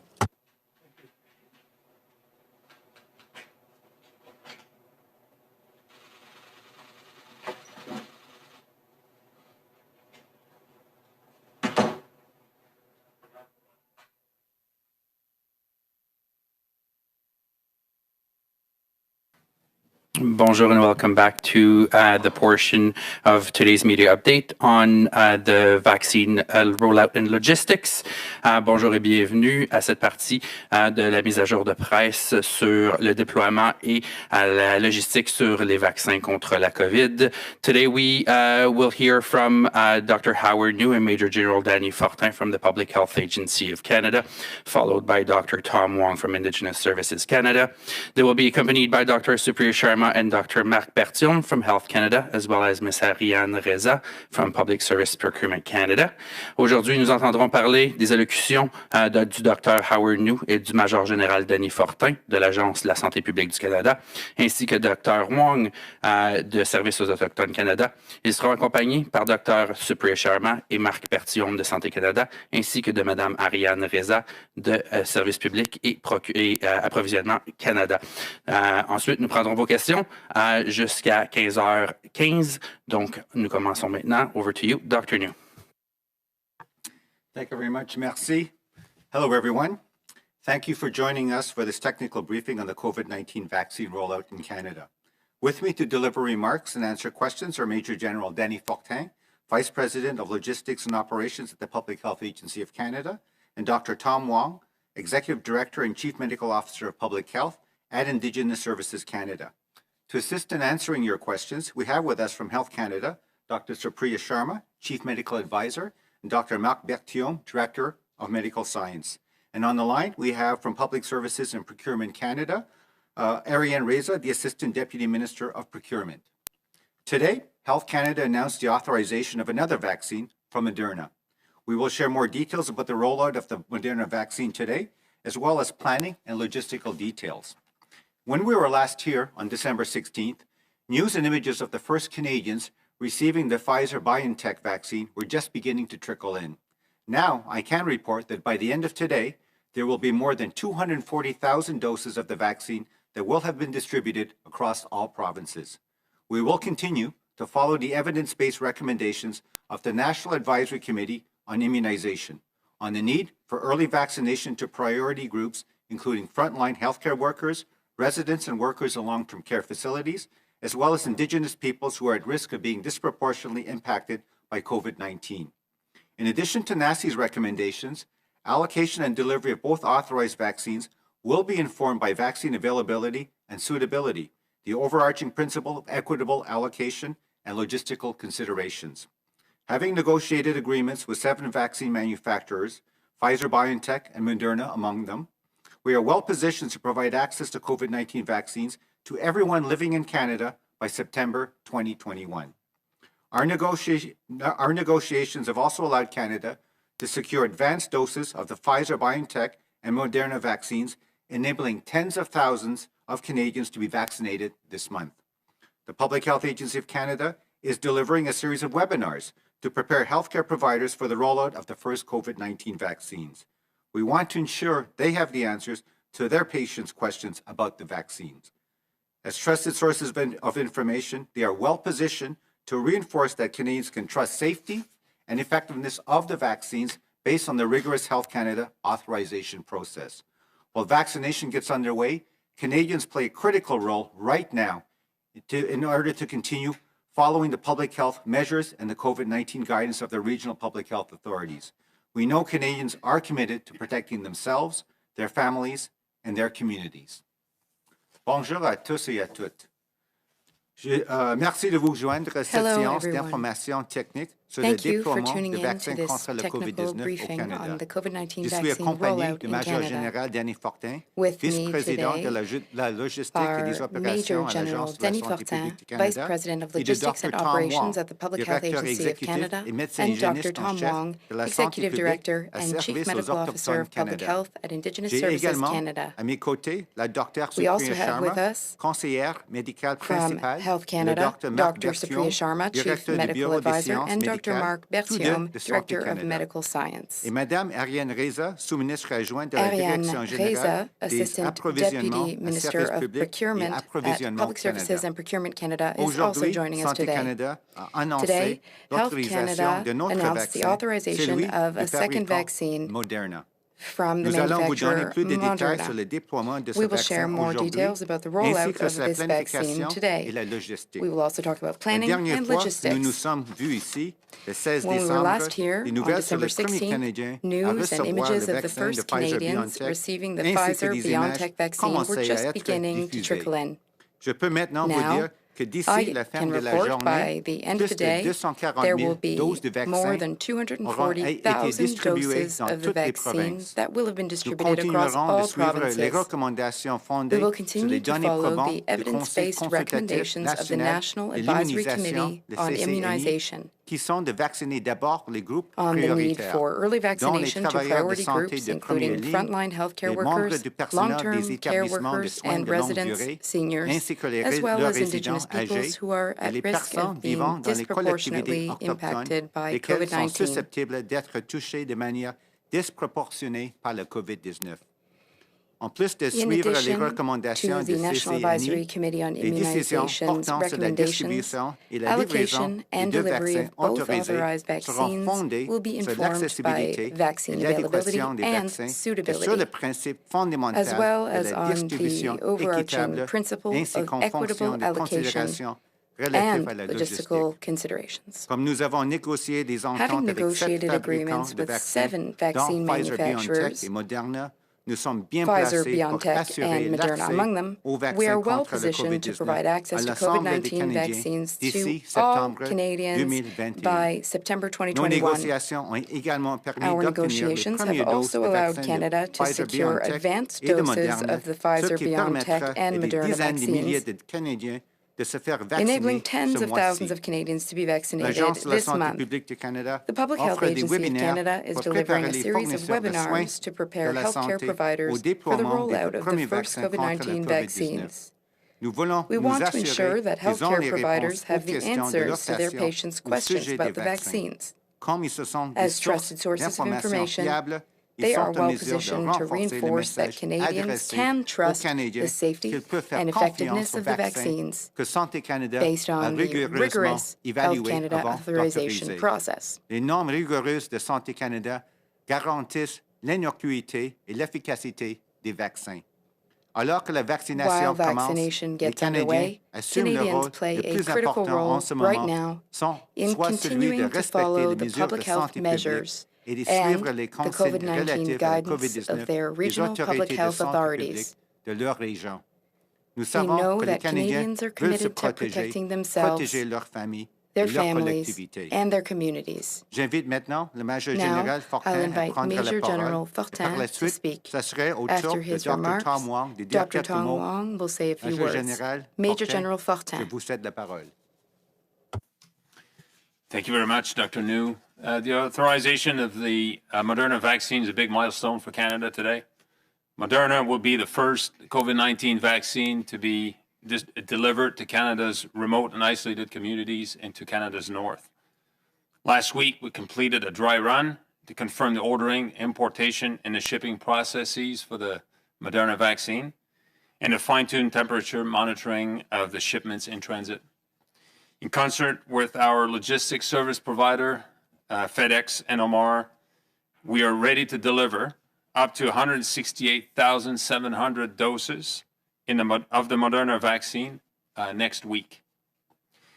The second round of shipments from our December allocation of Pfizer-BioNTech vaccine is arriving this week.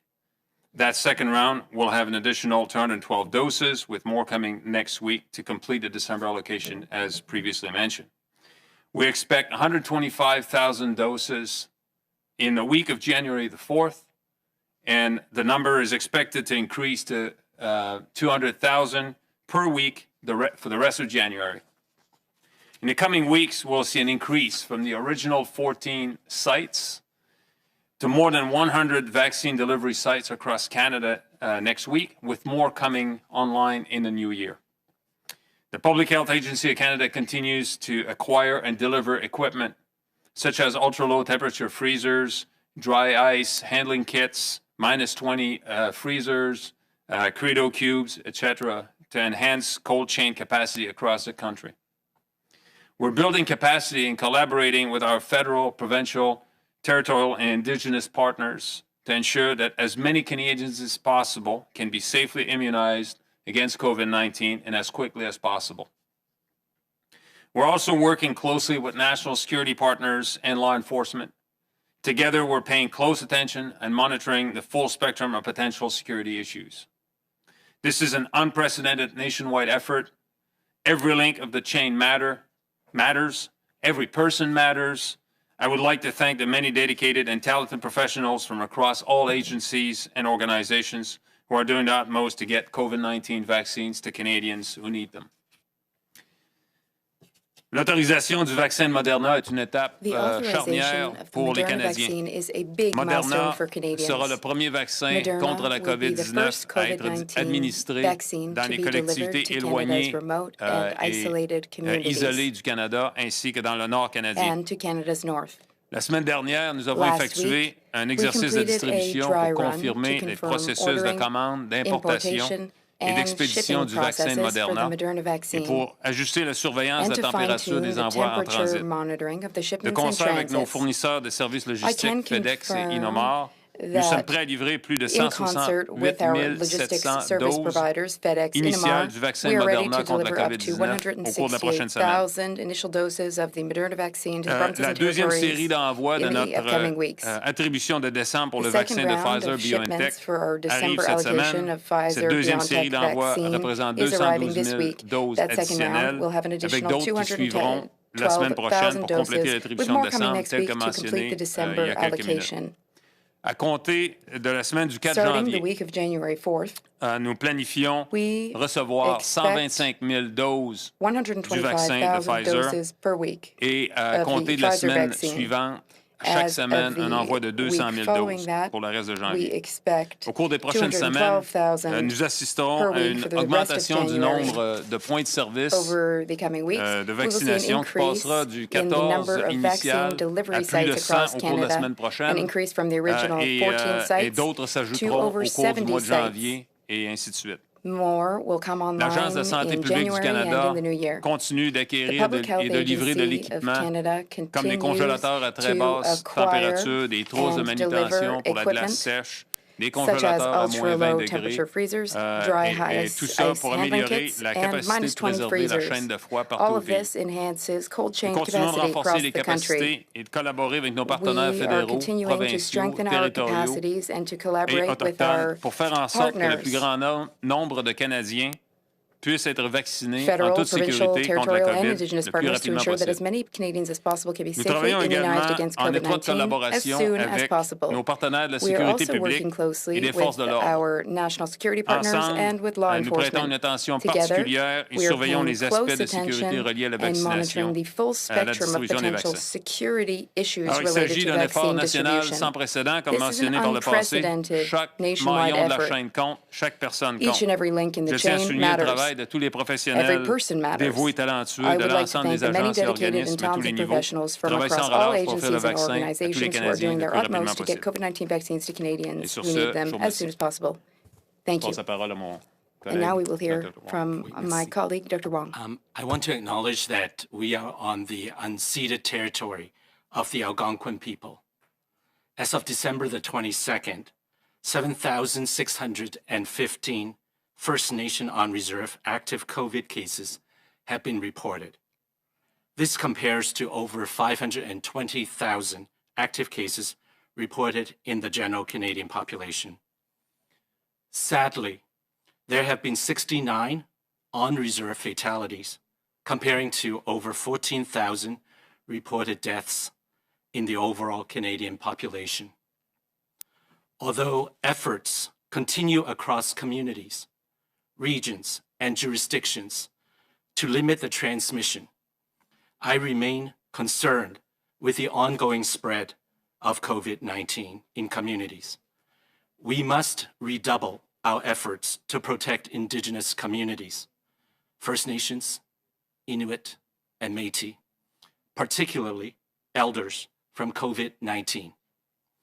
First Nations, Inuit, and Métis have worked diligently to control the spread of the virus in their communities.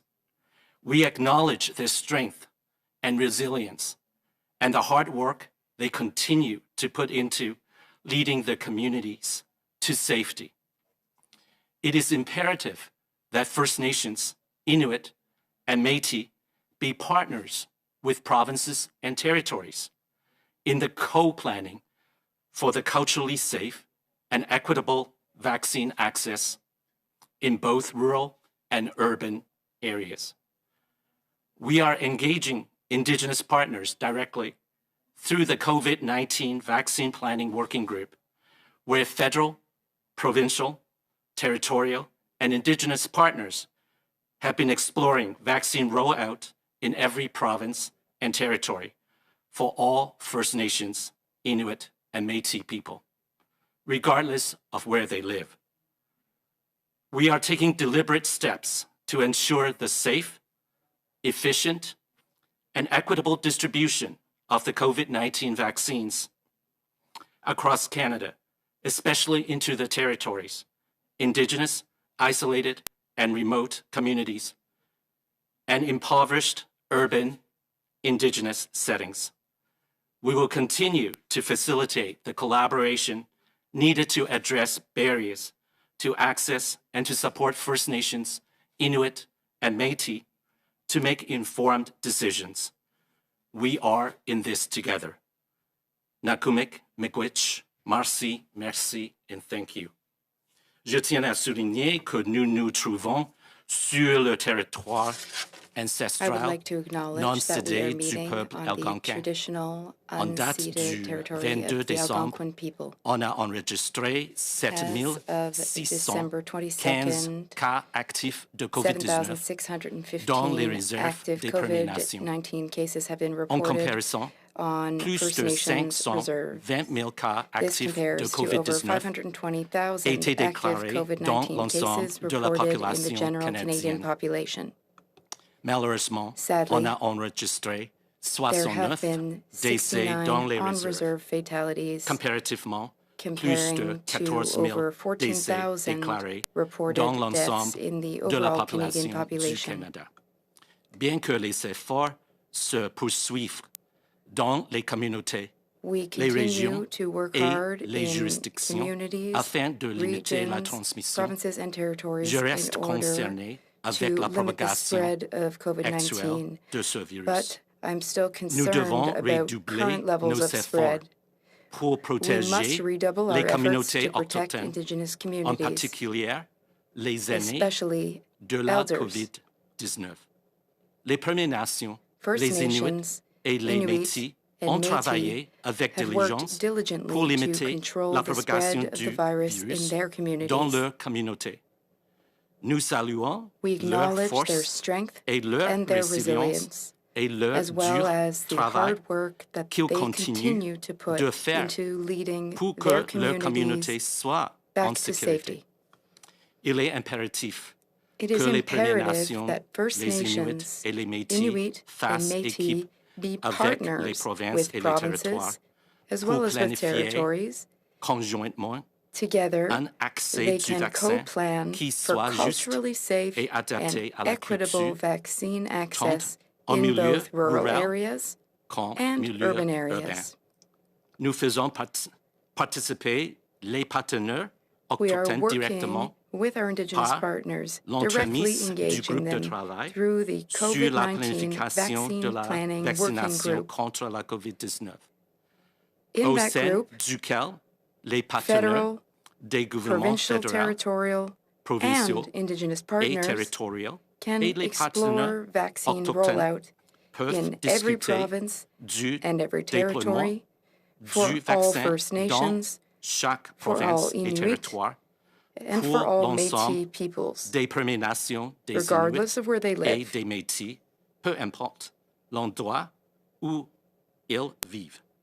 Nous prenons des We mesures are mûrement taking réfléchies deliberate pour steps, assurer une carefully thought distribution, out measures sécurité, to ensure efficace the et safe, équitable efficient, des and vaccins equitable contre distribution of the COVID-19 vaccines virus COVID-19 from partout coast to au coast to Canada, coast, en particulier especially dans les territoires, the distribution dans les communautés to autochtones territories, isolées Indigenous, et éloignées isolated, et and auprès remote les autochtones communities, en situation de as well pauvreté as en distribution milieu urbain. in impoverished Nous urban continuerons Indigenous settings. à faciliter la collaboration We will pour continue to briser les facilitate barrières teamwork and afin collaboration d'accepter to et de break down supporter any les Premières barriers or Nations, obstacles les Inuits in et order les to Métis, facilitate afin access qu'ils for puissent all Indigenous prendre peoples des so décisions that First Nations, informées. Inuit, and Nous Métis sommes tous can ensemble. make informed, Nakumik, miigwech, evidence-based merci, decisions. thank you, We are et in merci. this together. Thank you. Merci beaucoup, Dr. Wong.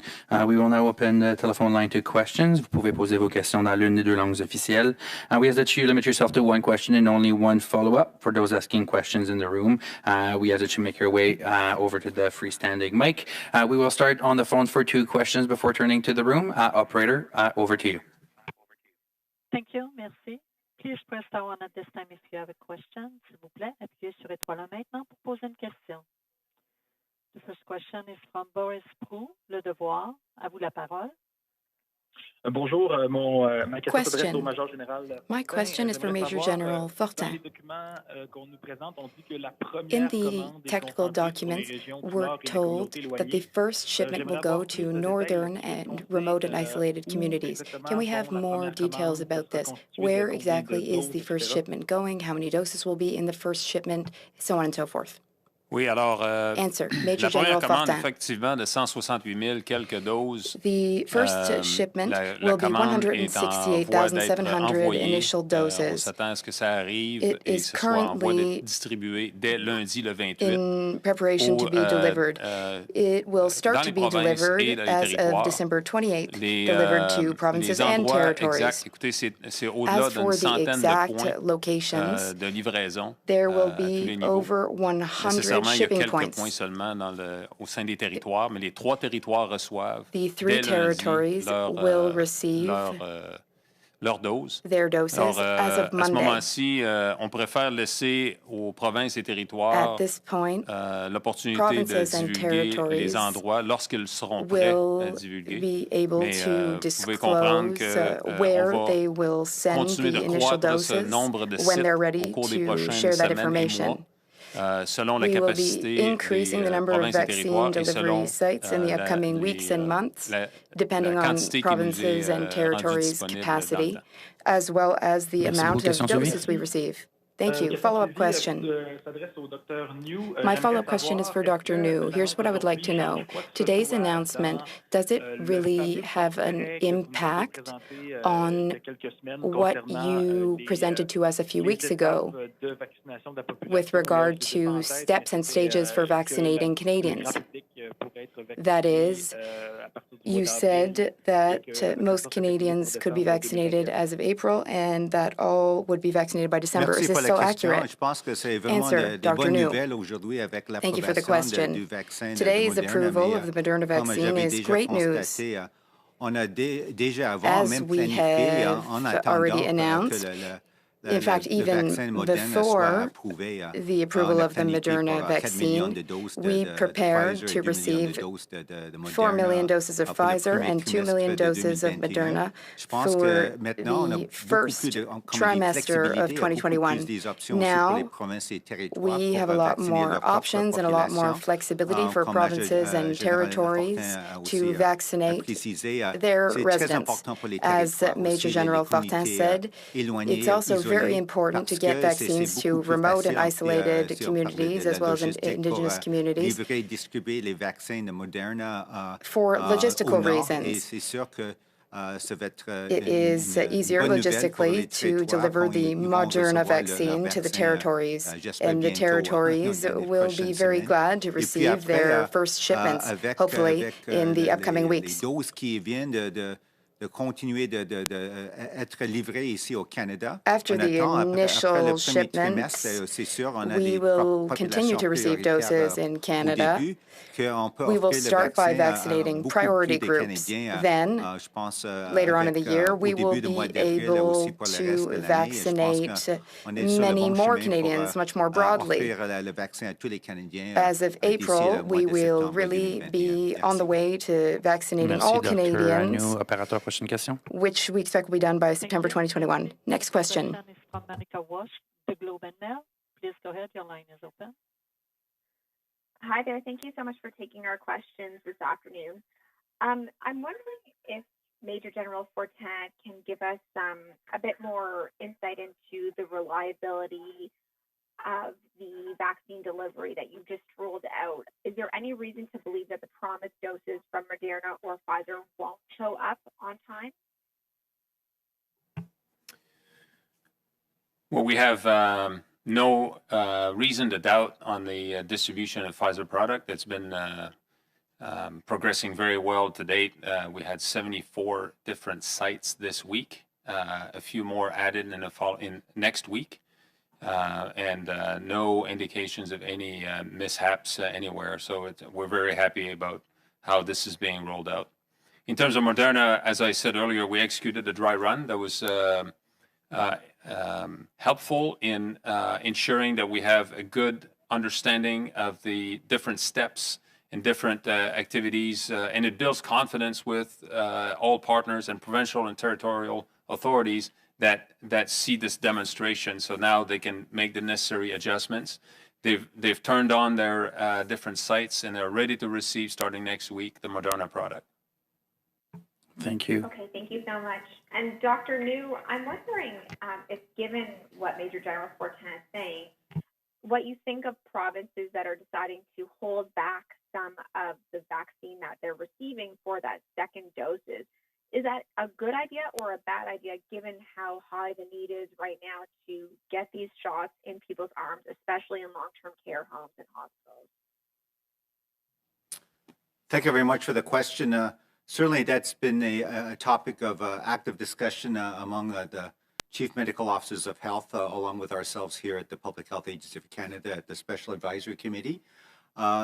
Certainly, I think it's good news in terms of getting more precision, I would say, in terms of the doses that would be coming to Canada over the coming weeks and months. And according, obviously, to the manufacturer, I don't see any issue. I think it's less of an issue now in terms of having the doses available to do what we call the two-dose regime for workers. So I think that the province and territories, I think, are looking at some of the operational details in terms of how they actually roll out the vaccination. But certainly my understanding is that everyone's prepared to have the doses ready and available so that they can offer the two-dose regime to all of the people that are being vaccinated. Thank you. But the question is, do you it's one question. recommend that all of it be sent out? Sorry, I missed that. Yeah. Well, the thing is, it's obviously with the delivery of the vaccine sort of as a rolling schedule or sort of the regular schedule. The issue, I'm not sure, holding back and so on. I think that as provinces roll out, certainly there's obviously the sort of the actual operationalization of administering the doses to the frontline workers and people who are in the priority populations. I don't think it's really a question of holding back. I think all the doses that are being received by the provinces and territories are being used to good effect in terms of being administered. And whether an actual tray sits in a refrigerator for a week or so, I would say that at the end of the day, it's being rolled out the way it could or should be. Thank you. Thank you, Doctor. And I'd like to remind us one question, one follow-up only, please. We'll turn to the room. First question, CTV. Rachel Haynes here from CTV National News. My first question is for Major General Fortin. Just to clarify a little bit more about the Pfizer rollout in January, you went a little quickly over the numbers there. So if you could go back to that, you mentioned it was 125,000 in the first week of January and then 100,000 additional each week. What is the total that we're looking at for Pfizer at the end of the month, and also the Moderna schedule in January? What are we looking at each week for Moderna vaccines? Yeah, thank you. As the Prime Minister announced earlier today, 750,000 doses in January is what we're looking at. So 125,000 the week of January 4, and then it's a couple of hundred a week in the following weeks. It's important to remember this is a deliberate operation. We're going to grow the number of sites as we get more stability data, and we're able to further distribute down from those sites to additional sites. There'll be a better spread. But it's a deliberate, progressive. We progressively add a number of sites. In terms of Moderna, so this is the first shipment for next week. We expect to have a similar quantity in the mid-January timeframe, but this is still being coordinated right now. So we have a number of planning assumptions for that and moving forward in terms of both Moderna and Pfizer products. And we're working actively to confirm those planning assumptions, turn them into facts as we move forward. Thank you. Follow-up. And looking to the end of the quarter, provinces had been initially told that it would be about 4 million Pfizer vaccines and 2 million Moderna vaccine doses. Is that still the schedule that we're looking at? Are you confident that Canada is going to reach that amount by the end of the quarter? That is our assumption, 4 million and 2 million in the first quarter. And I'm working with that plan. Thank you. Prochaine question. Next question. Micheline Laflamme de Radio-Canada. Micheline Laflamme, Radio-Canada. L'impact justement de l'autorisation de Moderna. Can we hear in your words what the impact of the Moderna vaccine's approval will be on the vaccine campaign in Canada? J'assume que vous voulez que je commence. Dr. New. Is this question for me? Laissez Dr. New commencer. We'll let Dr. New begin. Je pense que Answer, Dr. New. répondu à la question, mais je peux répéter I think I've already answered this, but I'm happy to repeat. The approval of the Moderna vaccine is very good news. Now we have 2 approved vaccines in Canada. This increases our options, and we have a lot more flexibility. The advantage of the Moderna vaccine is mainly logistical, so it is easier to send it to the territories, to the north, to remote regions. In our planning, when we worked with the territories, they asked to receive only the Moderna vaccine for these reasons. Now that the Moderna vaccine has been approved, that's great. We will continue to work with the territories in order to deliver Moderna doses to them. Now, we are able to vaccinate more Canadians. We have more doses. The Prime Minister made announcements today about doses. Of course, as time goes on, we will have more and more vaccines to administer to Canadians.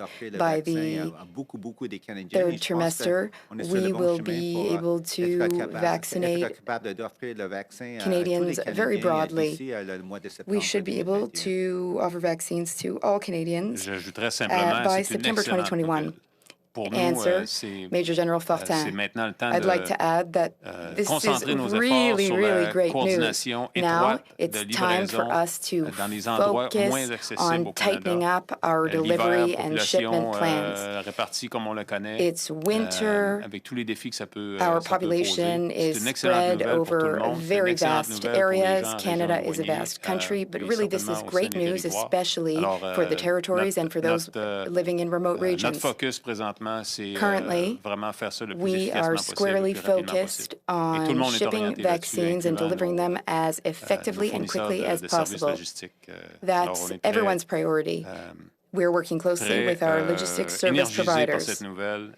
We are very enthused by today's approval news. Je me demandais aussi Follow-up question. les négociations avec les provinces pour la distribution du vaccin dans Can les you tell us communautés about éloignées du centre negotiations provincial with pour les provinces territoires, mais vraiment for avec les vaccine provinces, rollout avec in les remote communautés regions? Now, I'm not referring Est-ce to qu'on a une territories, I'm idée du referring début to de la provinces vaccination dans and les remote communautés autochtones? communities and Est-ce Indigenous que les communities forces in armées canadiennes provinces. vont peut-être How will devoir this be participer done? à cet Will the effort-là? Canadian Armed Forces perhaps be participating in this? Je pourrais peut-être dire quelques mots puis Answer, Major demander à mon General collègue de Fortin. couvrir le reste, mais je dirais que on I est will en answer first, coordination and then my serrée tous les jours, colleague tous can les answer niveaux, next. nous avec We are working le and centre national coordinating and d'opération collaborating each and every single vaccin, day, mais également nos especially partenaires at the et puis National services Vaccine autochtones Operations qui sont Center. en coordination We étroite. are Tout le monde working s'apporte. with our Les Indigenous provinces reçoivent partners des as doses well pour and with distribuer dans provinces ces and régions plus territories. éloignées. Ils sont en train de Provinces regarder, are bien currently entendu, studying how they will ressources deploy humaines and roll out spécialisées pour vaccines faire ça. in remote regions. Et puis mettre Experts des and efforts en specialists vue de in distribution human pour les resources are looking into prochaines this. semaines à mesure que les quantités vont se présenter. Bien entendu, c'est Distribution des will petites begin in quantités the au upcoming début. weeks. 160 Now, 000 of course, maintenant, at the beginning, quelque chose d'à peu we près will start with équivalent, on pense, pour le 168,000 mi-janvier. initial Alors, on doses of the travaille Moderna vaccine. So that's not a huge accélérer number. autant que possible cette We are visibilité sur ce qu'on va working avoir pour on pouvoir speeding up bien our positionner efforts dans le nord des in provinces, order les to communautés éloignées. ensure excellent and effective delivery in northern and remote merci communities. de votre question. Answer, Alors, Dr. Wong.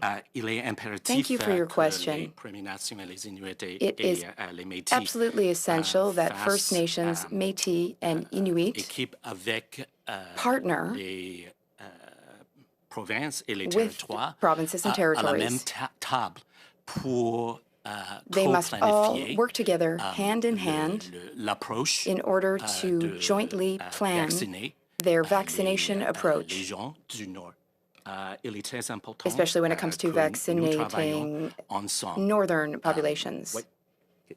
Teamwork is essential. Je peux ajouter quelques mots à ce que Dr. Answer, Wong Dr. a New. constaté. I'd like Oui, on est to en train comment d'avoir on comme dit des what rencontres, Dr. réunions Wong comme has vraiment said. trilatérales avec le We are gouvernement fédéral, currently aussi des having provinces, et aussi trilateral avec les meetings, leaders, the leadership federal des government, Autochtones. So, provinces and c'est vraiment à territories, l'échelle vraiment and régionale et Indigenous locale leaders. c'est vraiment, on rentre dans les détails opérationnels. We are working together Parfait, merci on à vous trois. We'll now details turn over to the and phone for logistical the planning. remainder of the question period. I would like to do one question on the phone, one question in the room. So let's go to the phone. Over to you, operator. Thank you. Merci. The next question is from Ryan Tumulty from National Post. Please go ahead. Yeah, hi there. I'm wondering in your discussions with the provinces if you have a sense of how much vaccine they can absorb as it becomes available? And are you keeping, a track on that in terms of delivery so that we don't have any vaccine sitting and waiting?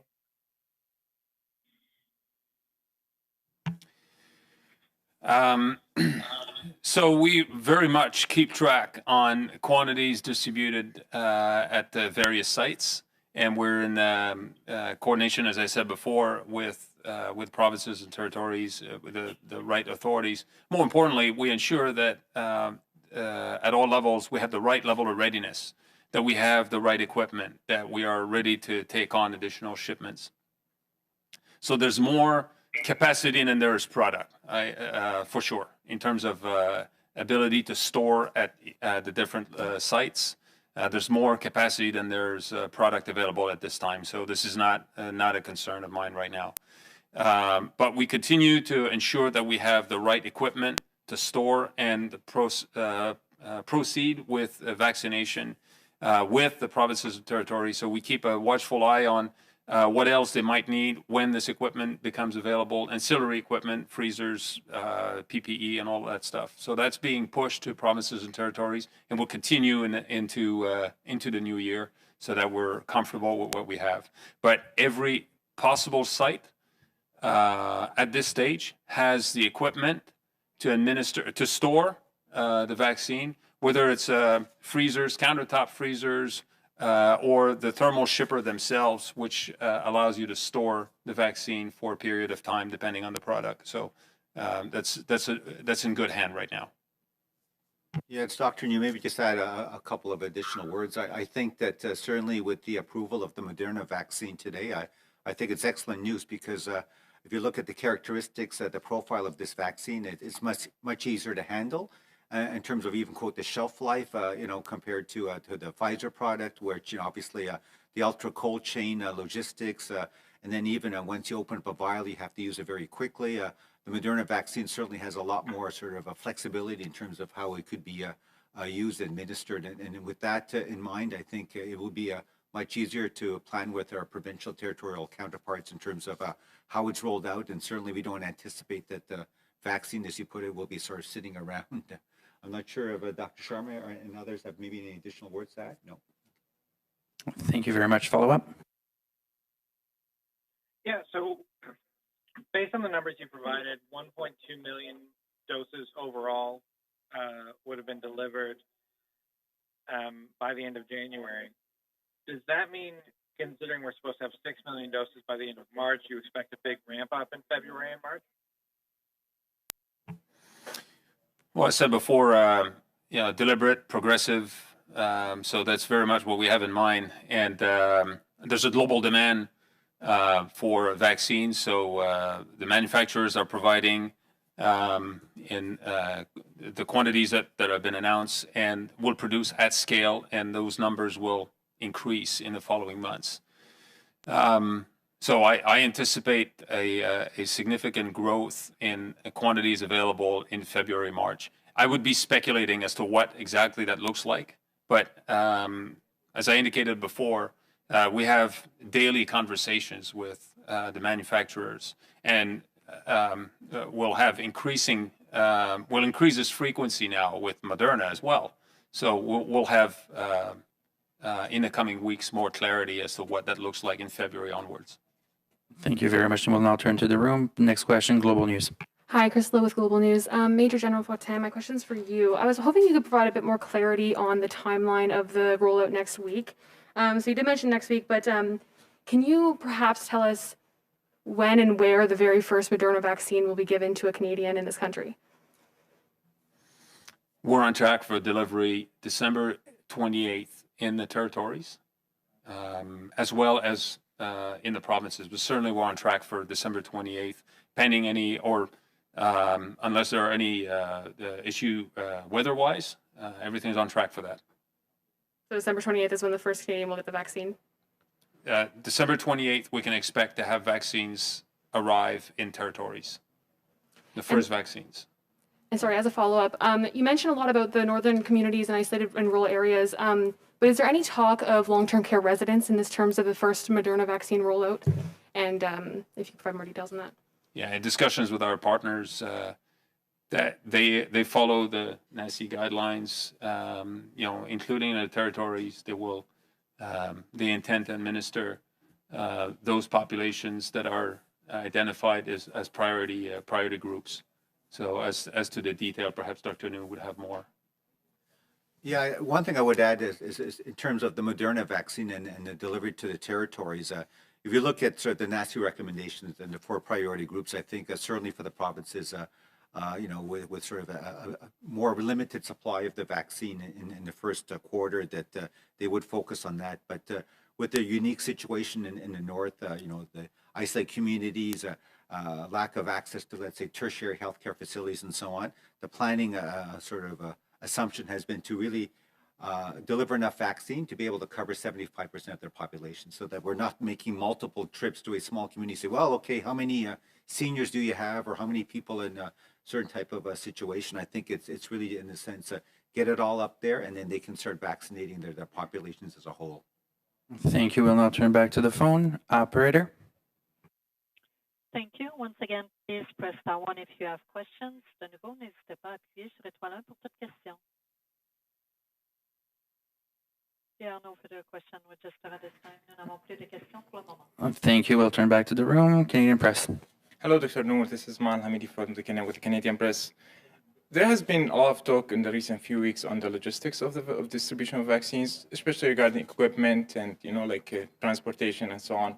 But we haven't heard a lot about the medical staff that is going to administer the vaccine actually in northern and remote communities. Now, you mentioned there is going to be some webinars available for those people who are going to administer the vaccine. Are you confident this is going to be enough? Especially like Dr. Sharma said earlier today that people who are going to take the Moderna or the Pfizer vaccine have to stay in the medical facility where they took the vaccine for 20 minutes or 30 minutes to be watched for any allergic reaction. Some of the remote, or actually many remote communities, don't have one doctor in the community. So how are you going to deal with this? Have you discussed this? Do you have any plans to maybe move medical staff to remote communities to help in administering the vaccine? Thank you very much for the question. I think, first of all, what I would say before even getting to your question is that you're right. It will be a medical healthcare staff that will be administering the vaccine. And I would think that it's a good opportunity for me now to say that, Canadians as a whole, we're not out of the woods yet. All of the good public health measures need to be maintained right now, because I would say healthcare staff are exhausted. They've been at this for so many months since the first wave, and the healthcare systems are getting overloaded. So, they're going to be tired, and now we have this additional sort of obviously maybe a requirement that they would also be administering the vaccine. So we want to really lessen as much as possible the strain on their healthcare system. So I think, even though vaccines are, as you say, the light at the end of the tunnel, it's so important that we support our healthcare workers right now with the actions we do today. With respect to the issue of actually administering the vaccines, obviously that's within the purview of the provinces and territories. I can't get into the details. I'm sure that there's a lot of good people working in the provinces and territories looking at all of the logistical aspects, be it in rural communities, urban communities, certainly from, I think, a federal government perspective and working with our partners. What we aim to do is giving the tools, as I said, with webinars so that the healthcare providers have the information they need. They are trusted sources of information, and certainly as we want to, as you say, boost vaccine confidence among the general Canadian population, it's important that they also feel confident that they have the right information to be able to answer the patient's questions. But in terms of administering the vaccines, I think everyone's excited. I think healthcare workers are also, I think, re-energized to be able to get the vaccine themselves if they're on the front lines, but also to administer to other individuals in high-risk populations. But please, think of them as you go about, especially with the holidays upon us. What you do now might have an impact on them in terms of what they may see in their emergency rooms in January and February. So we don't want them exhausted so they can't even administer the vaccines in, March, April, and so on. Thank you. Okay, as a follow-up, I want to turn the same question to Dr. Wong. Have you asked the federal government, the Indigenous Services Canada, have the department ask the government for support in this regard for medical staff through maybe General Fontaine or another body in the government? Yeah, thank you so much, for your question. Indeed, one of the things that, we have been working with all of our partners, First Nation, Métis, and Inuit partners, as well as provinces and territories, in the working group, is to jointly work together about the human resource plan, whether it's medical staff, nursing staff, dental professionals, and trainees, nurses in nursing school or medical school, etc. In addition to that, we're also in dialogue with CRC, the Canadian Red Cross, and also, with General Fortin's, group, the military, about, any type of assistance they can offer. So all of that is part of the plan that's co-developed by the Indigenous people, together with, supported by provinces, territories, and the federal government. Thank you. I would just add to this that in our conversations about readiness of the different distribution sites, provinces and territories, we know, are looking at non-traditional immunizers. So very much, the dentist, physical therapist, and so on and so forth, to add capacity. So that's part of the discussions. I think that the provinces and territories are sharing some best practices and ideas right now in different tables of discussion. And that's very much being looked at by my colleagues at the agency and Health Canada, as well as Indigenous Services Canada. But we're not there yet. We're not at full capacity yet. As we scale up, there's an ability for provinces, territories to have teams that move to different locations to administer. And that links into a comment that was made by Dr. New prior to this, that we're trying to provide doses in sufficient quantity to bring forward to the remote and isolated areas, the remote communities in the north, maybe once, maybe twice, but go less often and make a difference. Go there and administer in sufficient with sufficient numbers. So that's very much what all of us are looking at right now. Thank you very much. And that was the last question. On that note, that will be all for today's press conference. I wish everybody a happy holiday and please stay safe. C'est ce qui met fin à la conférence de presse pour aujourd'hui. Sur ce, je vous passe de très belles fêtes et soyez en santé.